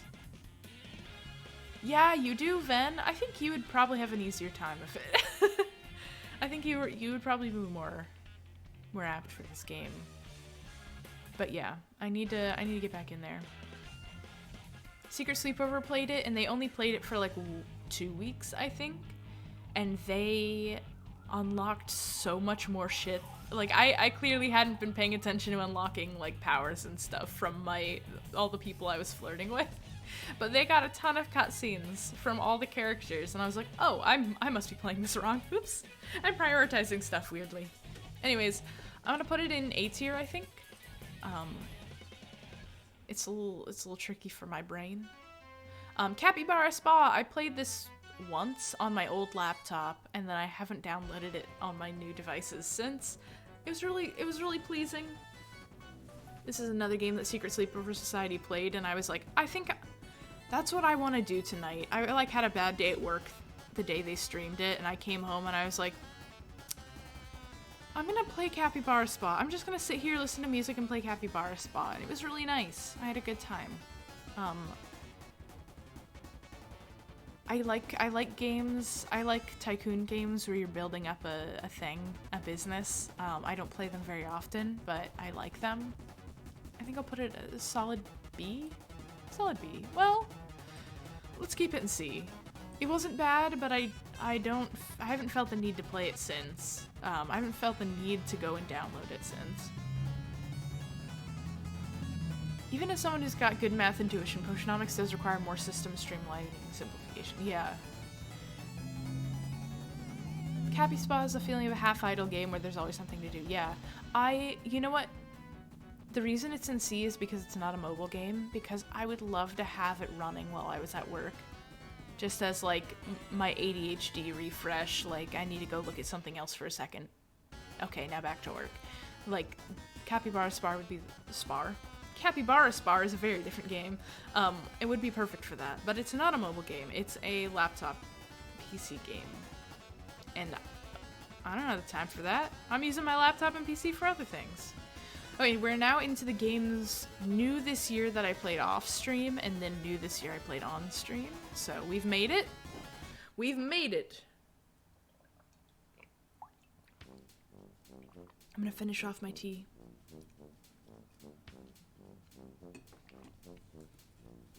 Thank you for sticking around with me this long.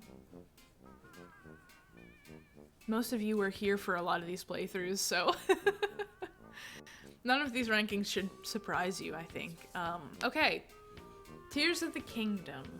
Tears of the Kingdom. When I get an Elgato, which I'm hoping to get next year, maybe I'll play a little bit of my Tears save. I've been playing it a lot recently, actually. I hop on and off, and I'll leave it for a couple months and I'll come back, and I'll leave it for another couple months and come back. I've been exploring the underground and making... My goal right now is to get every single light route lit. This is... In that Bethesda game, he was talking about how, like, in Skyrim, when you do a quest, you're going off and you're going to do the quest, and then you're like, oh, there's kind of a cool cave over here, I'll go explore it for a bit. Oh, there's a dragon I can battle. Alright, let's do that for a little bit. Alright, what was I doing? Oh, right, I was on this quest to go look at this dungeon. And then, like, there's a bunch of stuff to do on the way, and you're never bored. And Tears of the Kingdom is that, but also, it's not boring. Like, Skyrim, it doesn't have as less repetitive, less dialogue that I'm going to have to understand, and better movement feel. I will say, you can do too many things. I press the wrong button constantly when I'm trying to do stuff. Like, I can't throw something without first accidentally shooting an arrow and then being like, God fucking damn it, and then switching and almost shooting another arrow, and then, yeah. And then sometimes I'll forget what my scroll wheel is on for my superpower, and I'll tap it, and then it'll try to launch me into the sky, and then I can't see what I'm trying to battle, and I'm like, fuck. But other than it being a little bit overwhelming to figure out controls-wise, I really enjoyed it, so I'm gonna put it in S. It's an S tier game. Super Mario Wonder. I literally got this because they finally put Daisy in it. It gets points because they finally fucking put Daisy in a mainline Zelda game. Zelda? Mario. I'm waiting for them to launch a line of elephant amiibos because I really want a Daisy elephant amiibo. Please, I'm manifesting. I have one Daisy amiibo right now. She's the Mario Daisy. I want to get the she has a Smash. There's a Smash Daisy amiibo that I want to get, and then it would be nice to have a third to add to my collection too. That would make me very happy. Elden Ring has prepared you to have way too many control options. Yep. Nintendo controls. Yes. That is the problem. So you can't get used to playing it and then play any other game. Yeah. It even just playing other Nintendo games and then going back to it, I don't know what the jump button is. I can't always remember what the parachute button is after I've jumped off of something, with the idea that of course I know what the parachute button is. I can paraglide right now. Nope, I've forgotten what button that is. Time to press everything. Time to shoot another arrow. I don't know why my instinct is always shoot an arrow. That's the first button I tap when I can't figure out what button I need to tap. And it's not helpful. It's not helpful at all. Ugh. Anyways, Super Mario Wonder, I don't know how to describe this, but on the Switch controllers, so the only 2D Marios I really played as a kid were Super Nintendo games with a Super Nintendo controller.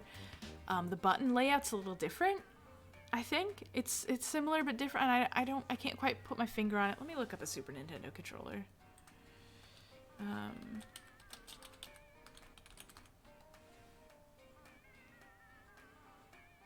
Yeah, so they're I just remember you can hold down B to run and then jump with Y. And that makes everything really streamlined because you can just have your thumb resting on B and then hit Y with the tip of your thumb. For some reason, Super Mario Wonder only has two... you can't see this, I'm realizing. Super Mario Wonder only has two button layouts. You can't customize it yourself. You can only pick between the two it has, and neither of them quite do it for me. Neither of them quite feel right, you know?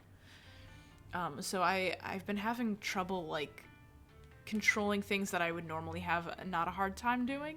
So, wall jumping, for example. I've played a lot of 3D Marios. I love to wall jump. Wall jumping is great. I can't hit whatever timing the game requires of me in Mario Wonder. I can't get it right. It really frustrates me. So it doesn't feel as good as other Mario games. I can play as Daisy, and all of the characters play the same, all the main characters, so you don't have to, you can play the character you want to play without it being well, now I have to adapt to their gameplay style, because older games you used to... Which game was it? It was Mario 3D World, which is a mix of 3D and 2D. A lot of the parts of the game are 2D. It's like Crash Bandicoot. That's how they tried to market. That's the play style of that game. Each of the characters played differently. So Luigi does the high jumps. Peach can glide a little bit. If you unlock Rosalina, she can do a spin jump. And I couldn't get used to any of the play styles, so I just end up playing as Mario every time. And I don't want to play as Mario. If I have the option to play as fucking Luigi, Peach, or Rosalina, I want to do that. But by the time you unlock Rosalina, you've basically completed the game already. So I'm well, Rosalina plays like Mario, but she can do a double jump, so that's great. I'll just switch to her. But I don't want to play anymore because I beat the game. So it's nice that all the characters play the same, so I don't have to, choose. I think that being able to equip different powers is neat. It makes it hard for me to get used to any one thing, though, when a lot of levels require you to have certain things equipped. AKA wall jumping. There are some special wall jump things that make wall jumping better or different, and as soon as I get used to using the power, I need to unequip it for something else, and then I can't use it. It just, Yeah, is Mario Brothers 2 the one where they're pulling up turnips? Because that's the one I had on Game Boy as a kid. I think it was a port. And that one is the one, yeah, okay. That game is wild to me. I could never figure it out because it's like open world Mario, but it's a side scroller. I just got so lost and I didn't know what the objective was other than run around and fuck around and find out. I couldn't figure out how to do anything. A reskin of Doki Doki Panic, yeah, that seems true. It did not feel like a Mario game, it felt like something else. Yeah, anyways, I have been playing Super Mario Brothers on my Switch because they have that ported on, and that still feels good, and that feels good to play on Switch, so I don't know how Wonder is fucking it up for me, but it's not quite doing it for me. The stylization's really fun, the game's really fun, it's a little bit overstimulating. I sometimes, like, I can't enjoy how cool the environments are because there's too much happening at once. It makes it really hard to read the levels. Nintendo puts a lot of work into making their levels readable so you can figure out how they want you to play it. And there's too much going on. It's too distracting, these levels, for me to read them. So it kind of, like, obscures their level building. I don't know. I also don't know why this irks me, but usually when Mario jumps in games, it does make a sound, but it's not very annoying. In this game, for some reason, the jump sound is so annoying to me. It's like, just the way it just rubs me the wrong way. I don't know fucking why. I'm putting it in C tier. I'm much more a 3D Mario person. I really enjoyed Mario Odyssey, and I hope they make a new 3D Mario soon. And I hope I can play as Daisy in it. I want them to make a 3D game where you can play as different characters. That would make me very happy. Mario Galaxy, you could play as Luigi as long as you got every single star as Mario. Which when I get my Elgato, I'm gonna do my Luigi run on stream. So get hyped for that. Because I unlocked Luigi and I was like, awesome. I put all that work in and now I have to play this game a second time all the way through. So I'm gonna do that on stream so I can get moral support. So get ready for Mario Galaxy stream eventually. I love that game so much. Woo, yeah! Luigi run! Pokemon Scarlet. So, I have a lot of feelings about this game. I have a lot of feelings. And you're about to hear all of them. I love Pokemon. I think that they're going in a really cool direction. Pokemon Legends Arceus was the perfect Pokemon game. To me, it was the best Pokemon game. That's how all Pokemon games should be. Pokemon Scarlet took some of that. YouTube heard me and was like, here's an Arceus track. That's really funny. Pokemon Scarlet took some of that, but not enough of it, and then just made a bad game. Okay. It has some of the best character models, both Pokemon and character designs, all the Pokemon trainers and gym leaders and players. Some of the best character designs I've ever seen in a Pokemon game. I love everybody so much. All the characters are so cool. All the new Pokemon are such little freaks. I really, really like every new thing about this game that they added. All the new characters, all the new Pokemon, all the old models revamped nicely. Really beautiful job.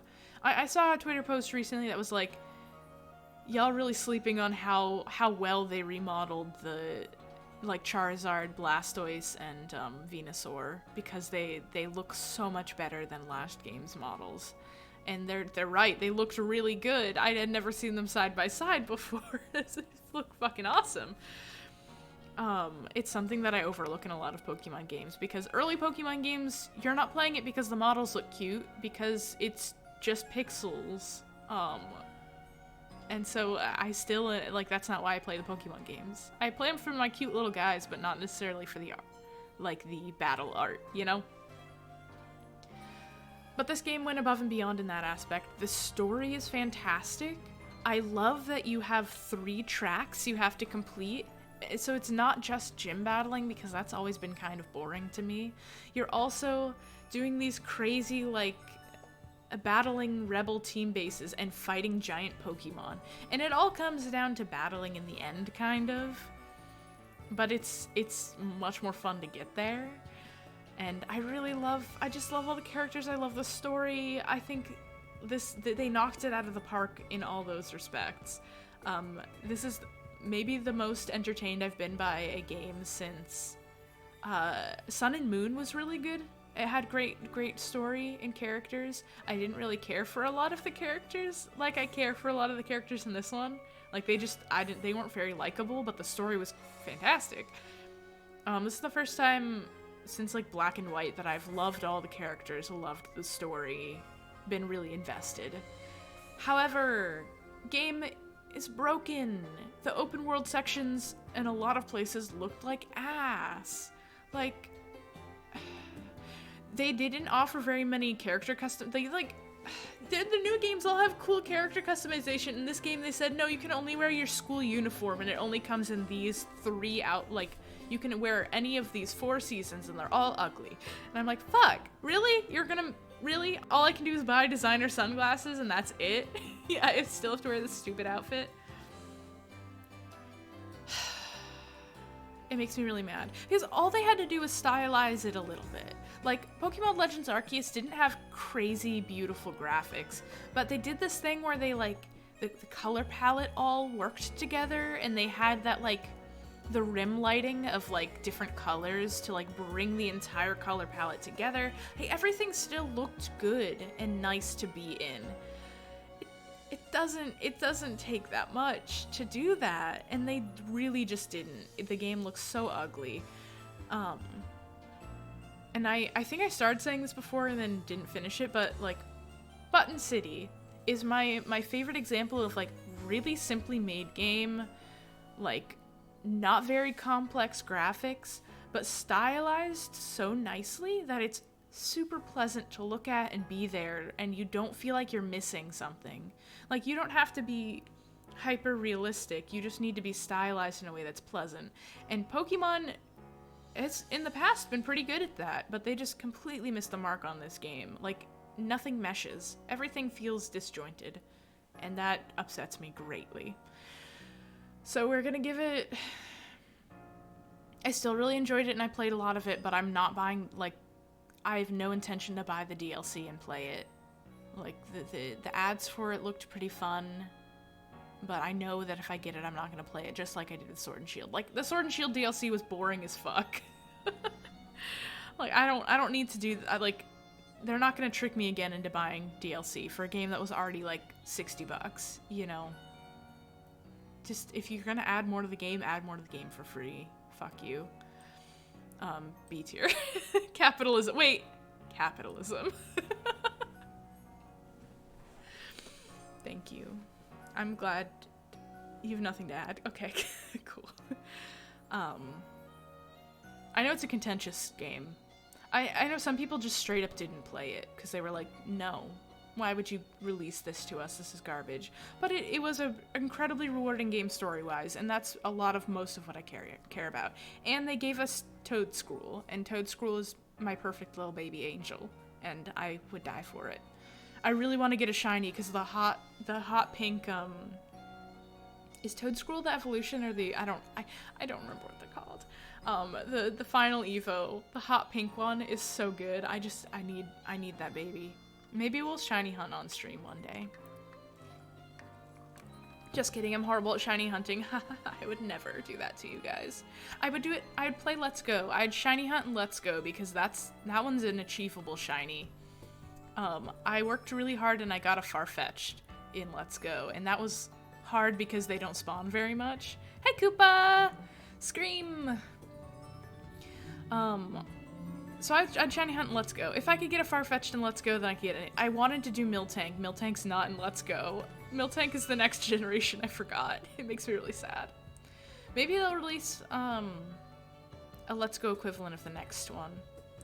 Toedscruel. I know, but which one's the first Evo and which one's the other Evo? So there's Toedscruel, And there's... I don't remember the other one. There's 2 of them. There's Tentacool, Tentacruel, Toedscruel. Yep.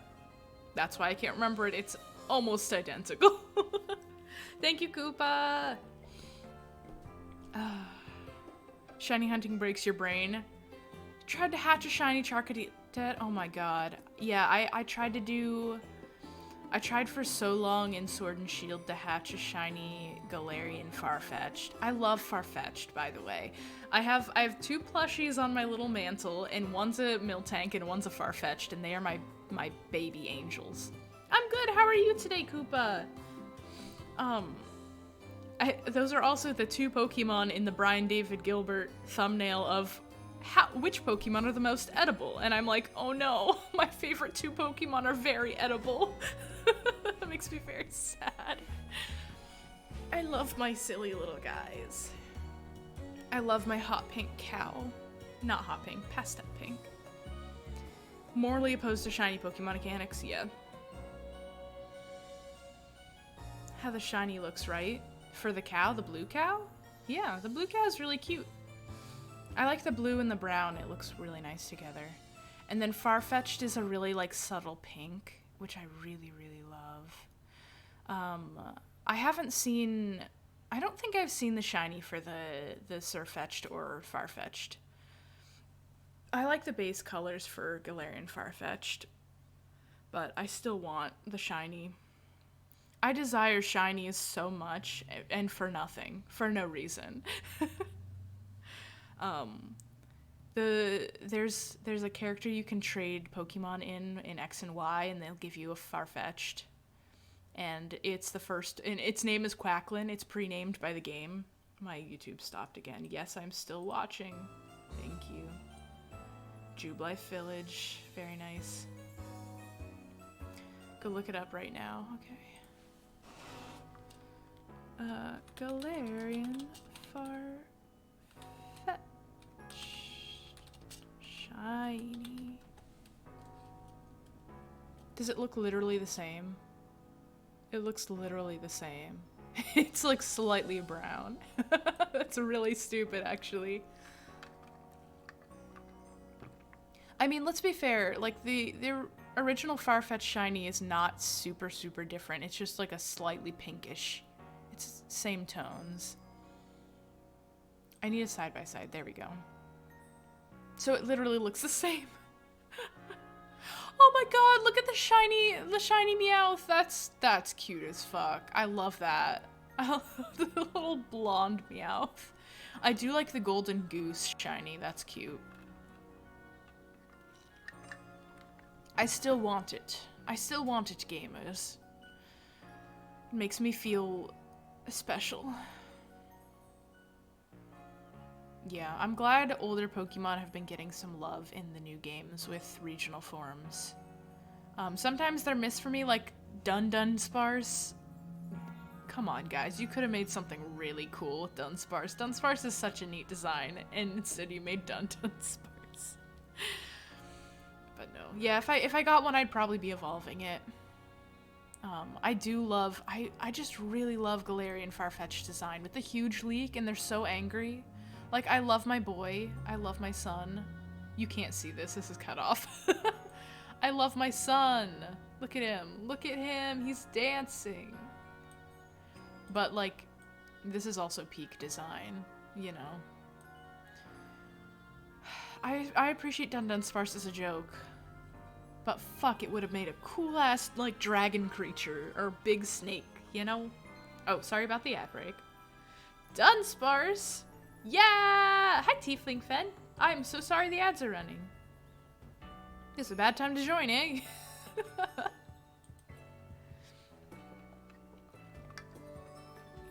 I'll wait till they end. 8, 7, 6. Hi! Okay, ads almost done. Ads almost done. Here they go. Here they go. Wonderful. Ads are over. Hi, Fen. No ads for you yet. Maybe you got in right when they were running so they didn't run. How exciting. Are you excited about the Asta? Did you get an Asta plushie? Did you get an Asta plushie? I want to know. I didn't get one because I have too many plushie, but I'm really excited they're funded. I can't wait to see everybody get their little Anstas. I'm very excited for it. Hi, everybody. It's like a weird land snake. You did? Oh my god, that's so exciting! Yeah! I'm so excited to see the little guys roll out. Ansa's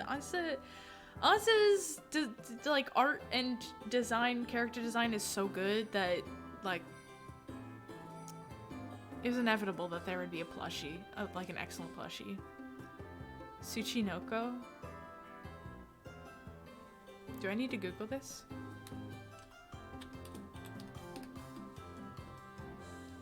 Oh, a snake-like being.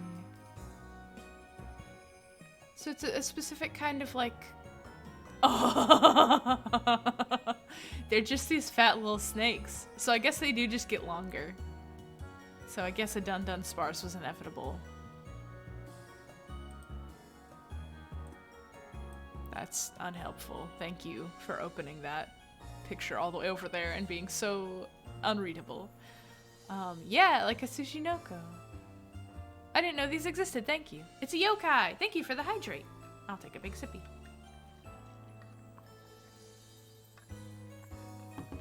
I love a yokai. Very much, very greatly. Oh yeah, this is, okay, so this tier list is every single game I've played this year on and off stream.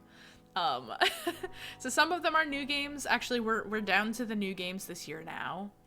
Everything else is games that I either played before or an old game that I was replaying or old game I was playing for the first time. So we're now on to the new games. Yay. And then we're gonna, I have extra time today. I don't give a fuck. We can talk about the games we're excited about this year because there's so much that I'm excited to play this year. And a Freddy Fish. Yes, we did play a Freddy Fish on stream. It was very good. I want to play more of those too. Case of the Creature of the Coral Cove was the game I had as a kid. I think I only had one Freddy Fish disc, and I played the fuck out of it constantly. Anyways, okay. Next one. It's a mobile game called Brick City. This was launched by the makers of Cookie Run. What are their devs called? I can't remember. It doesn't matter. Love Yokai. Doing way too much research to start DMing a Japanese spirit detective RPG. Holy shit, that sounds awesome. Go sort of food. Go sort of food. Have a good food. Have a good sort. Have a good food. I played Brick City for a hot second because you got bonuses in Cookie Run Kingdom if you played it. It was very misleading because it would be like, oh, you finish this up to this level and you get this, but then I'd get up to that level and it would be like, oh no, we meant this level. Like I kept on, for some reason it was really confusing and misleading how the level system was, so I ended up like grinding really hard to get to the level I thought I needed to be at to get the last items, and then it turned out I was like 10 levels short, and the levels are not easy to fly through. So I was like, I put a lot of hours into this game and didn't get the rewards that I thought I was going to get. Capitalism. It is a gacha game to get certain types of bricks to build things like Minecraft. So you can make custom buildings, you can make other people's buildings, you can make pre-made buildings. There are a few set things like shops that you need to make for the game. I started making a future city. I think it came out kind of cool.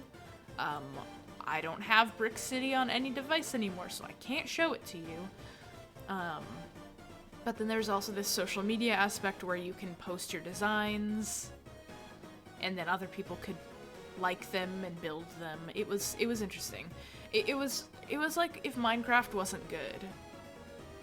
There was no like running. You could run around on the street level, but you couldn't go indoors to anything, so you couldn't build any. Interior spaces were really hard to build. You were just building exterior spaces. it was weird. So it goes into the capitalism tier. It wasn't that good. If you want to have like a kind of builder game, it wasn't that bad an option. And it was as rewarding as Cookie Run is, so they gave you free stuff all the time, so you were not ever short of bricks. That's fine. Lethal Company! I've played this a couple times with friends off stream. I like it well enough. It's not as good as Blackout Club. But it's spooky enough. I haven't played it. We want to play it modded so we can get more than 4 people in, and we want to play it. We have not yet played it with proximity chat. We've played it in Discord so we can always hear each other, which I think takes away some of the fun because it is a repetitive game, and part of the fun is being spooked and surprising your friends and that kind of stuff. So I've not been playing it correctly, so I don't like it quite as much as I think I should. I'm gonna pop it into... it deserves better than a D. It can be in C tier. It can be in C tier as a treat. It's so good modded. Yeah. I think that you can make it into the perfect game, I think. But I've been playing it wrong, so I haven't been quite as obsessed with it. I like Blackout Club more. I think there's more interesting stuff that went into that game. But again, the servers are down. Or not down. Their servers are empty, so you can't play Blackout Club to the fullest extent anymore. So we've been playing Lethal Company more because it's the thing to do right now. So whatever. I put Monkey Island here as its own game. I've been enjoying the Monkey Island. We need to get back to our Monkey Island playthrough. Sea of Thieves, Monkey Island. I don't play a lot of Sea of Thieves yearly. I've actually been thinking about undownloading it for space too, but I really like Sea of Thieves, so I'm like, it hurts my heart. It's just a chunky game, and I have so many games downloaded that I use for stream and shit that I'm like, should I just cut ties with the thieves of the sea? But yes, we gotta finish Monkey Island before I make that decision, so I can put it off a little longer. Yay! Monkey Island's been really fun. I want to play the original Monkey Islands so that I can like compare. You've never heard of most of the games? I played most of the games on stream, Koopa. You were probably in most of these streams at least once. Silly. Anyways, I will play Monkey Island eventually on stream. I want to see more of the subject matter, because the way Steen talks about it, it seems like they did a really good job adapting it for, listen.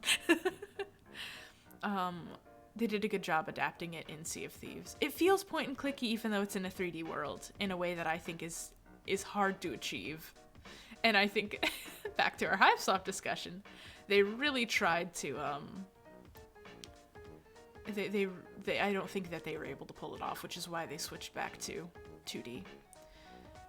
That's true. You usually pop in for a couple minutes and disappear. So I feel like you've popped into most of the games I've played, but maybe only like one episode of it, and only for a couple minutes. So not enough time to absorb what I'm playing, but yes. Yeah, that's fair. Well, most of these games have been really good. I mean, you can judge which playthroughs may be more fun based... Actually, that's not necessarily true. Some of these I did play off stream, so that's fair. I'll give it a solid B. I like Sea of Thieves. I think it was adapted fun, and I'm excited to play Monkey Island, so I'm gonna give it a little higher boosting. Also, really fun streams to do. I love streaming with friends. Homebody! This is S tier immediately for me. Homebody was incredible. It was all the puzzle solving stuff. Like, the puzzles were fun and good. None of them were tedious except the one switch puzzle, which wasn't that bad, and we got it on time, and it was fine. The narrative is incredible. The dream sequences are so good. Just the tension and the kind of roguelike nature of the loop. Oh, Ven, you know I will yell at you. We should definitely do a Lethal Company. Yeah, I can't stay in one place for very long either. I'll pop into streams and be like, this isn't doing it for me right now in this moment. And I'll switch to a different stream and I'm like, no again on this one. Then I end up or listening to a podcast or something instead. I make an attempt and I fail. Homebody's incredible, and I'm honestly really shocked it wasn't nominated for anything in Game of the Year this year, because it was so good. It was so good. And you'd think they'd have a fairly good, player base, because they're part of the Game Grumps, so like they were advertising on Game Grumps videos and really putting it out there. And yeah, I wonder if, kind of hoping that somebody like Markiplier will come along and play it, just so that they get the horror game community's eyes on it, because I love Game Grumps, but they play like some horror games, but they're usually themed for holiday. They need like a horror game streamer to play it. I don't know. I wanted to get more attention than it's already gotten, because they're still advertising it pretty hard, which makes me feel like maybe it didn't do as well as they were hoping it would. I could be wrong. Maybe it's doing great and I'm just reading into things, but people need to go play this game. It's so good. You don't watch Game Grumps much anymore? That's fair. That's fair. I sometimes have trouble watching them. Sometimes they fall flat since COVID. They were so depressed because they were recording in isolation, and I couldn't watch their videos for COVID because it hurt me to watch, because I was also in isolation, and so like I could feel the bad vibes. I could probably watch them now and it'd be fine, but like, yeah, that's fair. They're not everybody's cup of tea. They're a very specific vibe. I watch a fair amount of Let's Players, but I really just watch mostly Secret Sleepover on Twitch, and then Game Grumps and Markiplier's silly playthroughs. And I watch them all for different types of games, so. Secret Sleepover I watch to get game recommendations for my stream, because they have really good taste. Markiplier I watch because he plays all the stupid games that I don't want to play, that are like the horror-y, like bad horror games. Gamers play just the most wild catalog of stuff. Yeah. Speaking of memes, I just did a stupid OC animation to that audio clip that's been going around, and I'm happy with it. I've gotten the animating bug recently, and I really wish I didn't, because it takes a lot of work to even, like, I'm not even animating that much. I'm just making still images and putting text over them. It still takes a lot of work to do them. And I'm like, I can't. I need to not animate. I need to stop myself. I must stop. Anyways, it's that audio that's like, I thought you were gonna sleep in and forget to meet me this morning. Wouldn't have forgotten to meet you if I was sleeping with you. But look at this, Jesus! Look at this. That's the audio clip. That's my attempt at doing the audio clip. Yeah, Aaron's playstyle gets so old so fast. Yeah. Especially when it's like, it's a game that's kind of complicated. You know what really irked me is when Rubber Ross made a really, really well thought out, like very readable Mario Maker world. Like, from start to finish, like a full Mario game of Mario Maker worlds. I watched a lot of his streams and edited videos building the Mario Maker worlds. And how much effort he put into it to make sure it was readable. It like, they were supposed to be really challenging, but like easy enough to play. And then Aaron fucking couldn't do anything. Like, he couldn't play basic levels. And I was watching at the same time MatPat playing it, and he understood immediately. Like, he looked at his surroundings, understood immediately what he was supposed to be doing, and then just flew through the levels. Aaron has the skills to play the Mario, but he doesn't pay attention. And it's so frustrating to watch him play so many types of games.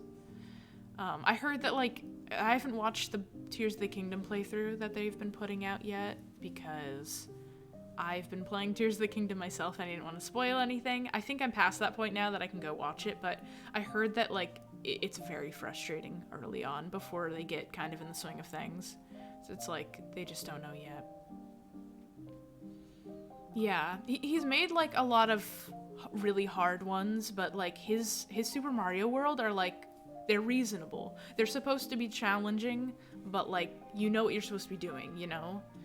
And so they look really fun. Yeah, yeah. I think he's not necessarily game designer. He just wants to fund other people's game projects. The duck song, like the one on each chapstick duck, the grapes song, the grapes duck song. What does this have to do with this? Yeah, I feel like how do I like Aaron has gone on rants talking about ADHD in ways that have like really resonated with me, and I'm like, oh, my brain works like that too. Oh, that's why I'm like this. Okay. And talking about motivation and stuff. But I think he also kind of uses that as an excuse to not pay attention during Game Grumps, which is like, you've been doing this for years. You kind of like, I don't know, there's something about like how he doesn't put any effort into paying attention to what he's doing that is like, no, that's not ADHD, that's your own negligence. Like, fuck, I have pretty bad ADHD and I can read how this level works. Because I watched a lot of the levels blind. I only watched a few of the Rebel Ross things, and I was like, I can tell what you're supposed to be doing here, and it's not what you're doing. Like, how... Come on, dude. And, like, Dan's job usually is to not be paying attention to the game mechanics for Aaron. That's Aaron's job as the player. And so, like, eventually Dan's like, I've noticed you've been stuck on this forever, and now I'm paying attention, and now I can tell you exactly what you need to do. You should have been paying attention in the first place, dude.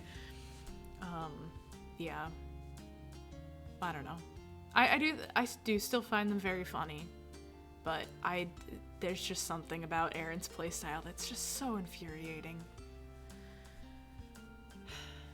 Yeah, it just doesn't jive with some games. You're right. And like, I've felt that before too. Like, again, Potionomics. I can't talk and play Potionomics. There's no way. And a lot of games are like that. Actually, we're about to review Super Lesbian Animal RPG. I had a really hard time focusing during that because you're battling and you have to kind of pay attention to what you're doing in battle and making sure you're not dying, which means like the gameplay wasn't very interesting to watch and I wasn't talking. Like I could not say anything at the same time. And that sucks. I think a lot of games are like that and they're not very good for streaming.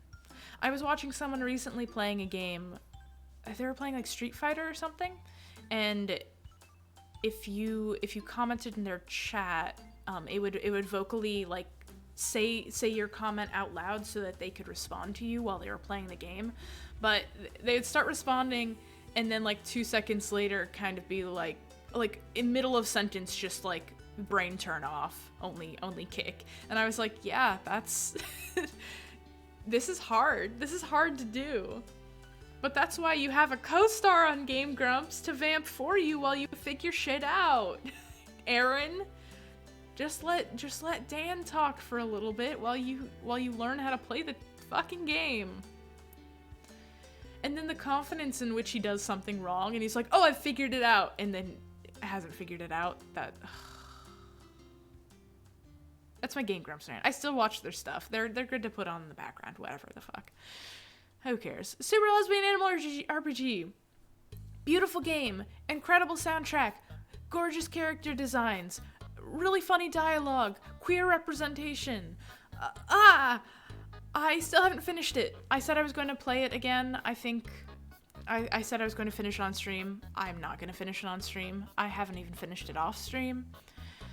It's not fun to stream, because it's just a lot of battling. And I'm going to finish it eventually, but it's not been high on my to-do list recently. And I will be finishing it off stream. I'm gonna give it an A. It's where Potionomics is vibe-wise for me. it's just like it's a lot of work, and I have to be in the exact right mood to want to play it, I think.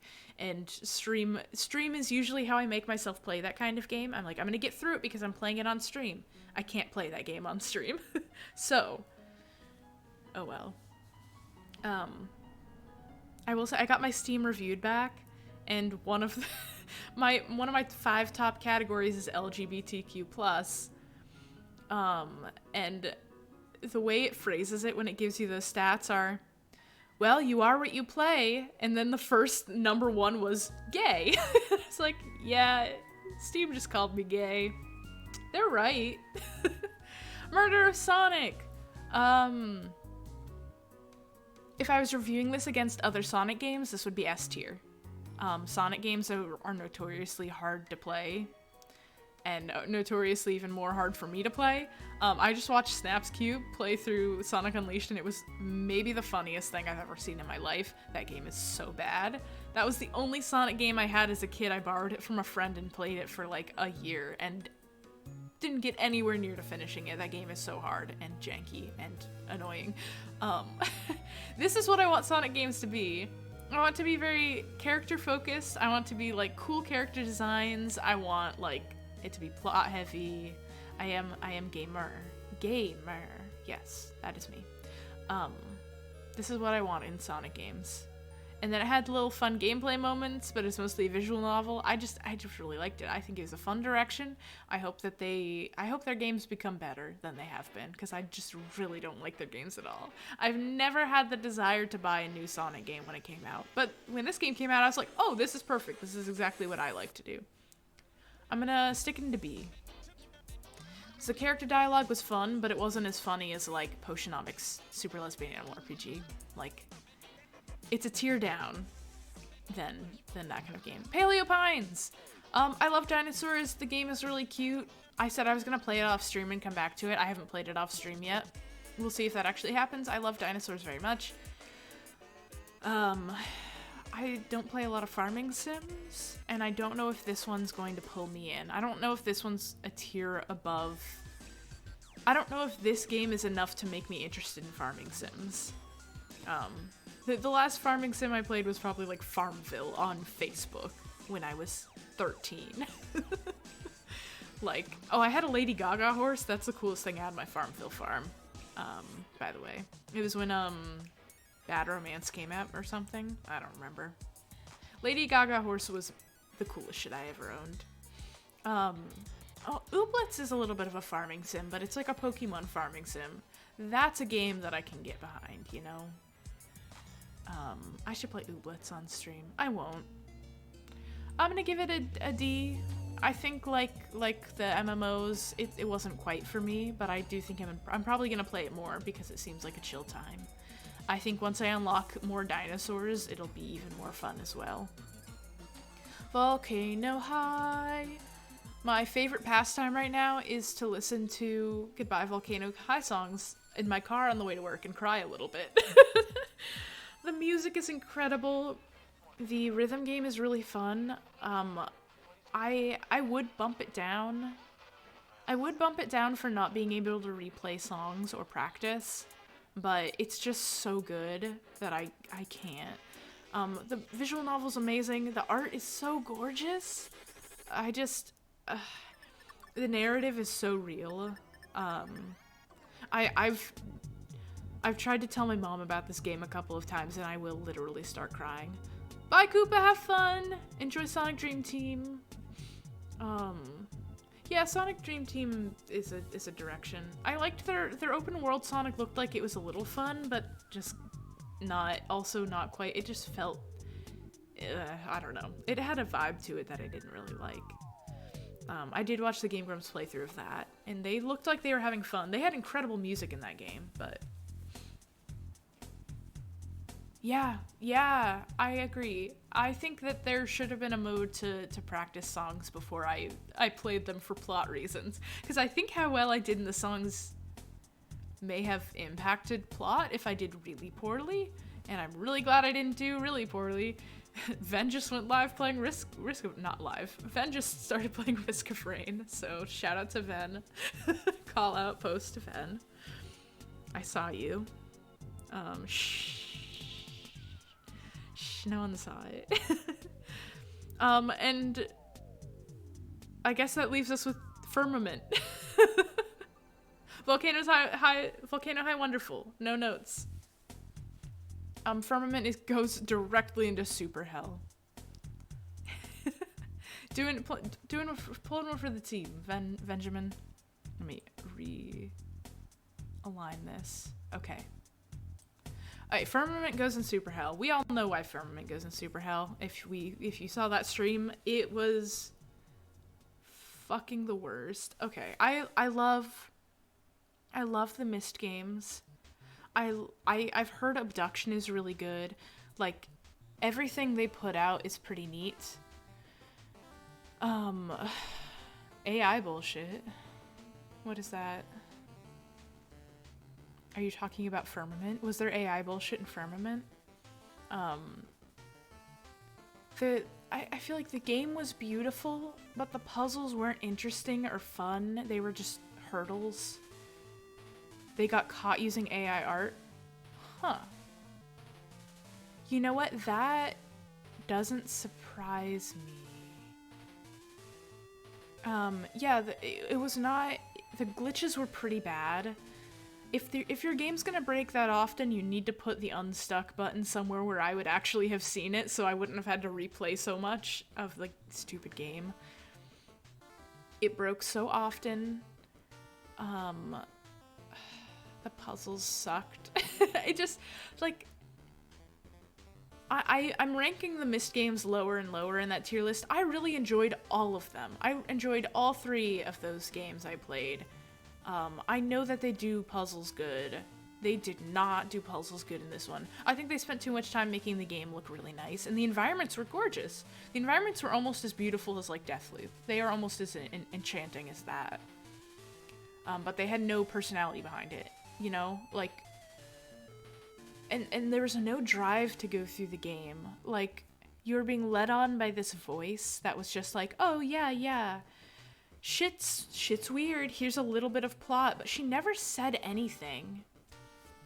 AI assisted. It was probably the backgrounds of the levels. This is what I think. Because the up-close models were pretty, like, they were normal. They looked really nice. But, like, there were a lot of areas where you were viewing the rest of the planet, like you could see mountains off in the distance, that like there was an uncanny feel to them that was like, it looked too good, and I wonder if maybe that's where the AI assistants came in, because it didn't look like a photo, but it matched the game. I don't know, it looked really good. Backgrounds, voice, and text notes among others. Interesting. Voice I'm worried about. Some of the posters and newspaper things were AI too. Oh my god. Y'all, I think what I'm noticing is I think like older generations of game makers are seeing AI as like a really cool new thing to try out, but not really understanding the consequences of what that means, or what using it means, or how it's like stealing from other things. I don't know. AI's weird, and I don't think we've quite figured out what to do. AI modulation? Why? There's only one character. There's only one character with voice acting in that game. And why would they need to modulate their voice? Like, fuck, if you didn't like the person's performance, then why wouldn't you get a different voice actor? You have the game fully voice acted. What the hell? I don't... Why tweak a voice acting performance? I really liked the voice acting performance, but now I don't know what was tweaked or not. That sucks. What?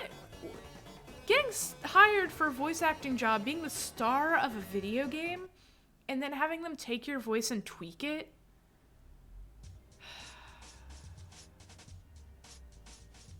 The voice actor was a dev team member who wished to remain anonymous. So they tweaked it so it didn't sound like the team member? That's wild. You can try to send a link. You might get sniped by an auto mod, but it might show up for me and I'll be able to click it. No, it didn't work. Give me a second. Let's see if it popped up on my window here. Nope, you got super sniped. That sucks. Sorry, Ven. Snopped. I thought it would at least show me like it would do if someone says a curse word. But no, it did not. You've been sniped. That's wild. It wasn't a good game. Anyways, it was gonna go to Super Hell regardless, so just know that. No, even if they can justify whatever AI they did use in the game, understand that it was already going to be in Super Hell. This game sucked. I really did not enjoy it. It visually very pleasing. Upsetting to me now that I know that some of the visual pleasingness might have been AI. Yeah, I'll take a Discord DM of it. It's just the dev statement. I'll take the dev statement. I'm curious. I gotta know. Oh, is it gonna open my Discord on that tab? That's not where I want it to be. Maybe over here, please. I literally... Come on. There it is.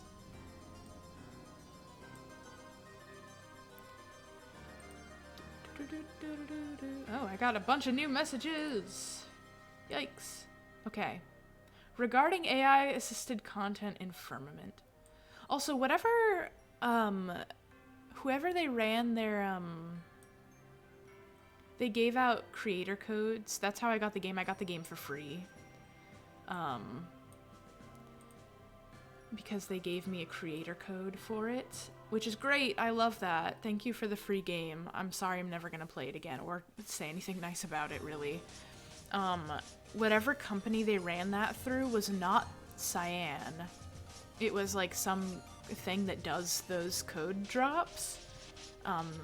And they will not stop emailing me about games I don't care about. And I'm like, I didn't realize that this was a mailing list I was joining of codes of games I didn't care about. I don't need that. Okay. Here's a statement. I'll put it on screen. Okay. I missed. MYST. Okay. This is probably completely unreadable, but it's fine.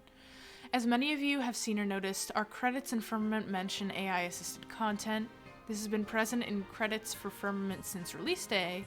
We have never hidden this information. Here's the thing. Journals, logs, checklists, newspapers, stories, songs, poems, letters, loosely scattered papers, all backer portraits, all founders' portraits, the sunset paintings, the Art Nouveau wallpaper in the Swan dormitory hallways, propaganda banners, Coastal Spill decal kit, all voiced, mentor, announcer, founder, and other speeches. Backer exclusive content. Okay, I didn't see this when I went through the credits. I wasn't paying attention, surely. This is all the shit that I complimented the game on. That's all of the game. Like, the art is the art, the voice acting, that was the shit that I was complimenting about the game as I was going through it. You mean you didn't fucking do any of that shit yourself? And then the game that you did make was broken? What the hell? You didn't make a video game. You didn't do anything. Girl, you didn't do shit. What did you just sell me for free? I got it for free. It does not mean AI generated. Unfortunately, there have been articles published recently which have implied that they generated much of Firmament using AI tools. This is categorically false and misleading. We are disappointed and frustrated to see this happening. I'm disappointed and frustrated that you used AI in the first place. Some folks may be concerned about our usage of AI, and so for the interest of clarification, the voice performances in Firmament were voiced 100% of the time by a talented member of our development team who elected to not be credited by name. Their voice was simply modulated for the final product with one of these tools, and with their full permission and control. Okay, then I will allow it, that's fine. The same member of the development team is elected not to be credited in prior games of ours as well, for privacy concerns, not anything to do with tools and used in our games. It's a little wild to me in this day and age that you wouldn't want to be credited for your voice acting credits when your voice acting was really good, and like if you're doing it for your game company that you work at, like, that's a job opportunity to keep doing. I don't know. I would love to be a voice actor in things. I have no training in that field at all. Being on a dev team and just being hired to be a voice actor because you're already there is like such a good gateway to get into the voice acting business. And the fact that they wouldn't want to be like, that's fine. It's just like, what a missed opportunity to like, you could have hired a voice actor, like a young voice actor, to get that credit, and forwarded their career. But instead you used somebody who didn't really want to be that, and did a really good job. What a fantastic voice acting performance. That just makes me really sad. It's like, get an artist to do it. Get somebody who's really trying to make it in the world, in the voice acting world, to do that. You don't have to do it if you don't want to be credited for it. I don't know, the internet's a weird place. And Cyan's an old game company, so I think they have a lot of different understanding of how things work. Whatever. It just makes me very sad for some reason. Okay. Where did I leave off?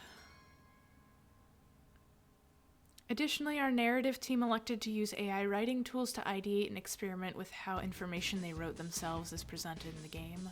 The artists who used the AI tools to assist in the creation of assets, itemized above, as well as in the credits, used them solely to ideate on texture assets for very specific scenarios. Other than the small handful of textural assets described, no AI tools were used in any aspect of world building. So they essentially fed in their own art and made it and changed it so it matched the vibe of the game, which is irritating that they wouldn't just put in their own art, but fuck. Again, I don't think people really understand the extent of why AI is bad. And so it seems perfectly reasonable to use it for this kind of thing. And then they get in huge trouble because all the people who do understand the implications are not gonna tolerate that kind of shit. I don't know. Yeah, it's not stolen from nothing, but, you know, whatever algorithm they fed it into stole from somebody to make the textures a certain way that, yeah, I don't know.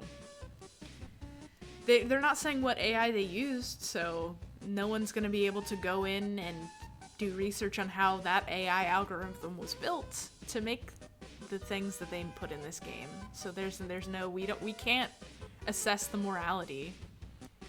Yeah. Maybe. It could have just stolen from it could be like a closed AI system that they made, but how much art are they creating that they could make their own closed AI system? When clearly they are not willing to put in the hours to make the art how they want it to look themselves when they're using an AI in the first place.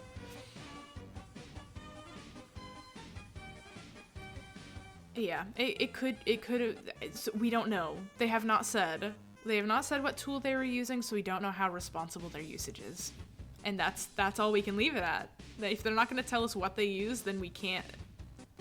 We can only assume the worst or the best, and then that's up to the reader. It sucks that they thought they had to use writing tools to change how their stuff was phrased. I mean, like, you can do that. You can do that without an AI. You can write different. If you had a whole team of writers all writing things a little differently, you could have taken different passes at trying to phrase stuff. Like, I just don't know how that's helping you, necessarily. Especially if that text the AI generated ends up in the game.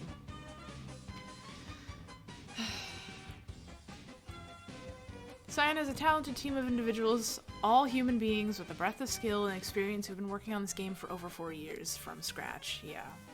We're disappointed to see their contributions minimized and overshadowed by the speculation on the usage of AI tools. Great. But you're still not telling us what AI tool you used, so we can still only speculate, so this isn't clearing up anything else. Cyan, god damn it. Although individuals on the team did leverage AI tools to help with the development of the content listed above, which makes me think they used multiple different AIs for different things. So not using the same one program either, which it makes it even more likely that the stuff they were using was recycled and stolen. Absolutely nothing of the small fraction of content for the game was generated and used outright from these services without extensive human oversight and revision. Okay, oversight doesn't mean you did anything. Revision, yes, but oversight means nothing in this context.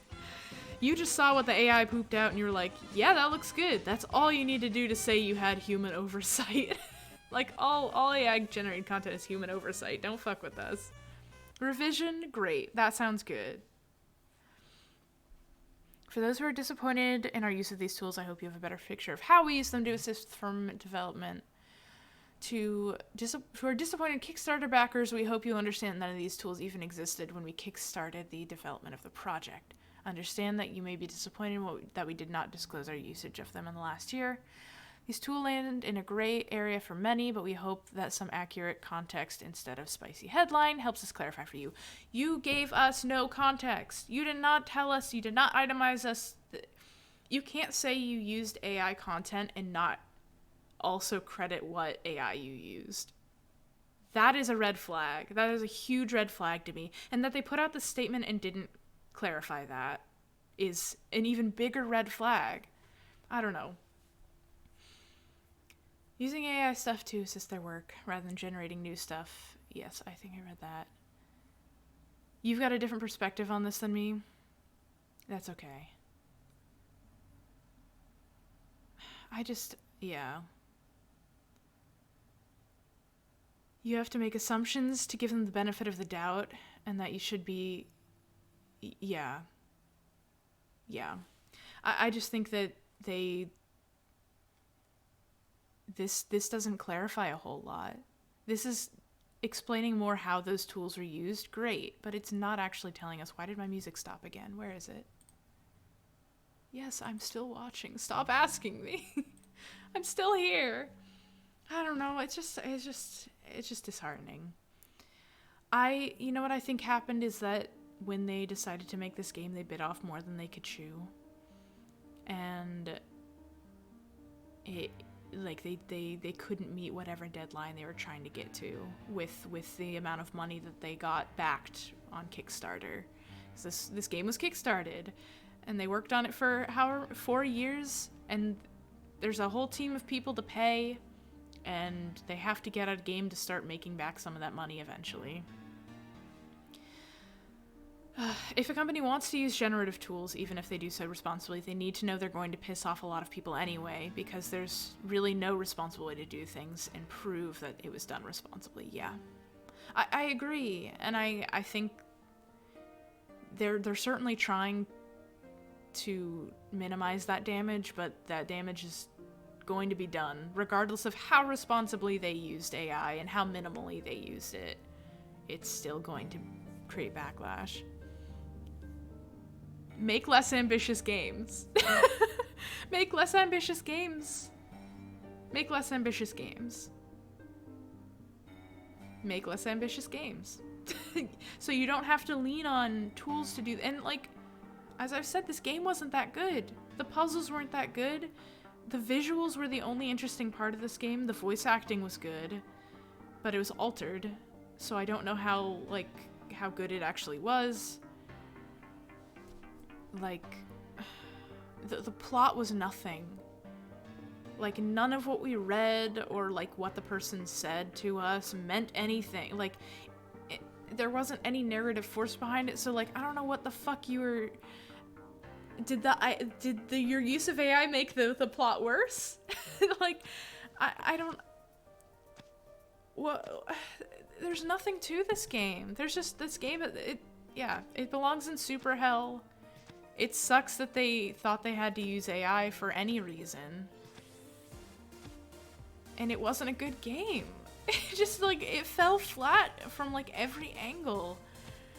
So they must have really been struggling to like, get something out there. Because I don't know. I think when you're working 4 years on a project as big as this, you probably get kind of blindsided by it. And don't quite see past, like, oh, this looks good. Well, it looks good in context of the game you've made so far, but not in context of, say, your past games or the current games that are on the market today. I don't know. Cyan is known for their puzzles, and they couldn't even do puzzles right in this game. Like, fuck.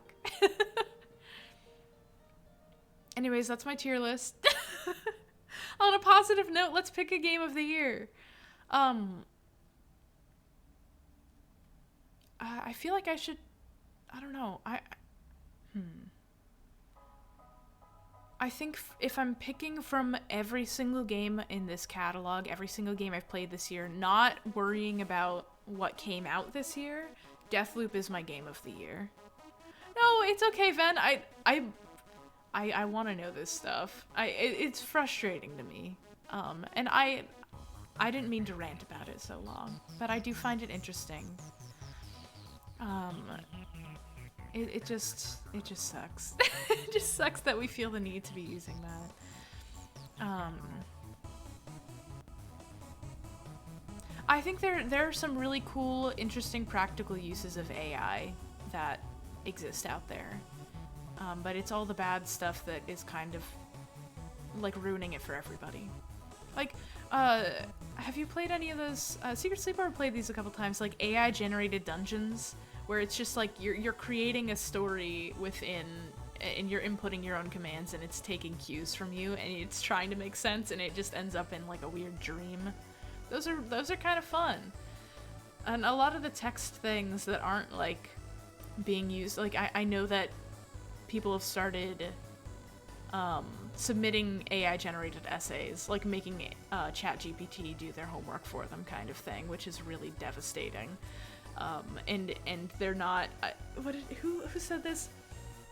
My mom has a friend who's a teacher who's talking to another teacher who's like, the only reason I knew an essay that was turned in was was AI generated was because in the middle of the essay, hi Pocket Paris, thank you for the hydrate and the stretch. I'll do my stretch while I do my rant. The only reason this teacher knew it was AI generated work is that the kid didn't read the generated essay before handing it in, and in the middle of the essay, ChatGPT is like, but I can't speculate on that because I'm not human. I'm an AI. It like literally says in the essay that they're an AI. And the teacher was like, if this student had read this and deleted that one sentence, I wouldn't have known. And that's really sad. I mean, school is fake and fuck school anyway. It's just another stupid thing that they make you do to pretend that you're qualified for jobs that you're going to not know how to do anyway. Like, whatever. In the US, the education system's a little bit of a farce, and it shouldn't be. But, like, it's so varied from place to place that you never know what kind of education you're actually going to get, and it sucks. But also, like, don't fucking hand in AI work. That's so awful. I have mixed and strong feelings about a lot of things, and that's kind of the world today. I don't like that that's the case. Yeah, I'm having my hydrate now. I'm having a great day. Thank you, Pocket Paris. Thanks for stopping by. My game of the year would probably be Deathloop. I'm going to pick one that came out this year, and it's going to be Homebody. Homebody is my game of the year, I think. If we're going by, it came out this year. Here, I'll organize this so that it's in the order in which I like those. I think Button City gets up there. Oxenfree's up there. Animopolis is up there. Sky probably more than this. Slime Rancher can stay back there. Tears of the Kingdom can stay back there. That's probably more accurate. We'll bump this back because I really enjoyed Animopolis. And Oxenfree, now that I've gotten a good ending, I'm never going to play Oxenfree again. I will play Oxenfree 2 on stream, though. I'm very excited about that. Yeah. Homebody's my game of the year. This is my tier list. Thank you for coming to my TED Talk. Look, I'll save or download. Download image. Oh, wonderful. That's literally all I had planned for this stream, I guess. Do we want to look at games coming up that I'm excited about? Because I'm excited about so many games. I'm gonna open my Steam. Hello. Let's go in and I'm gonna add all the games that I have on my little paper list. My little paper list. This is from Game of the Year. These are all the games I wrote down because either Ven recommended them in the middle of Game of the Year and I was like, oh yeah, shit, I do have to put that on my wish list, or Game of the Year recommended them to me. Dishonored being first. The first to add. Yes. Chat didn't need to know my birth date. Steam, come on. I'm just gonna pop these onto my wish list real quick so I don't forget. Where's Dishonored 2?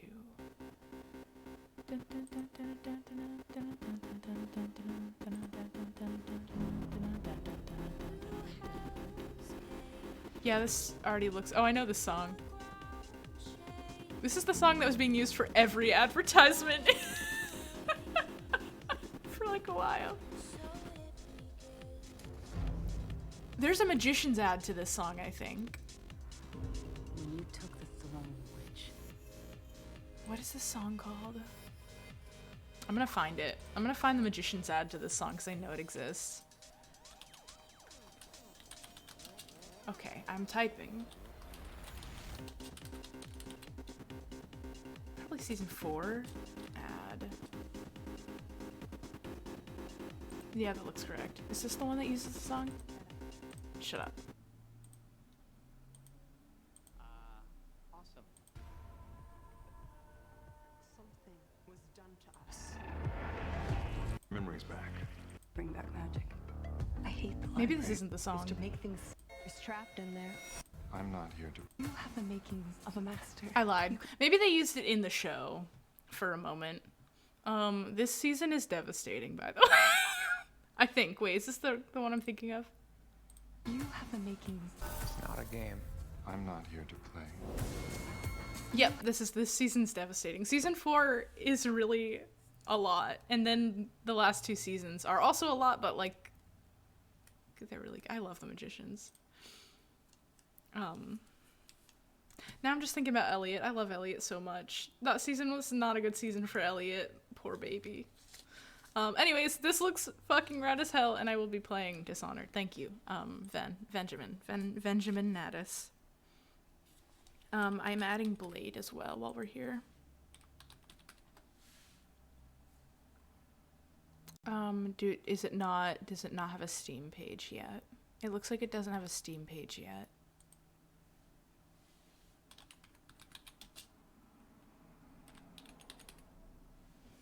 Okay, it doesn't have a Steam page yet. Well, fuck you too. Does OD have a Steam page yet?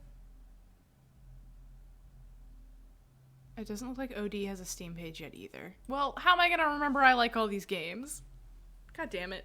If you're gonna put them in the Steam Awards, you gotta make a game page for them.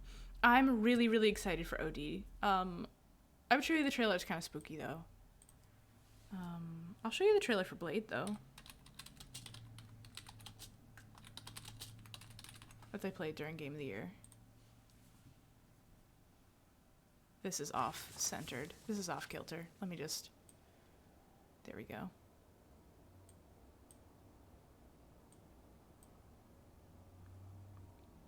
This game looked really good.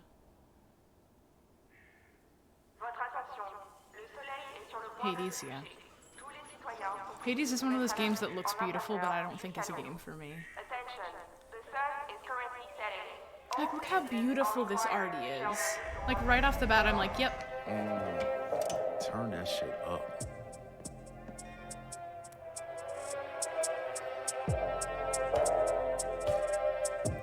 Like, already you know there's gonna be good music in this game.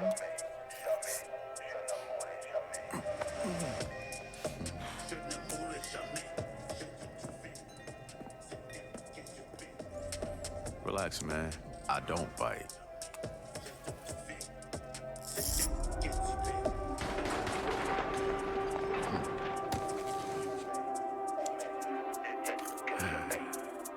Lock up tight now.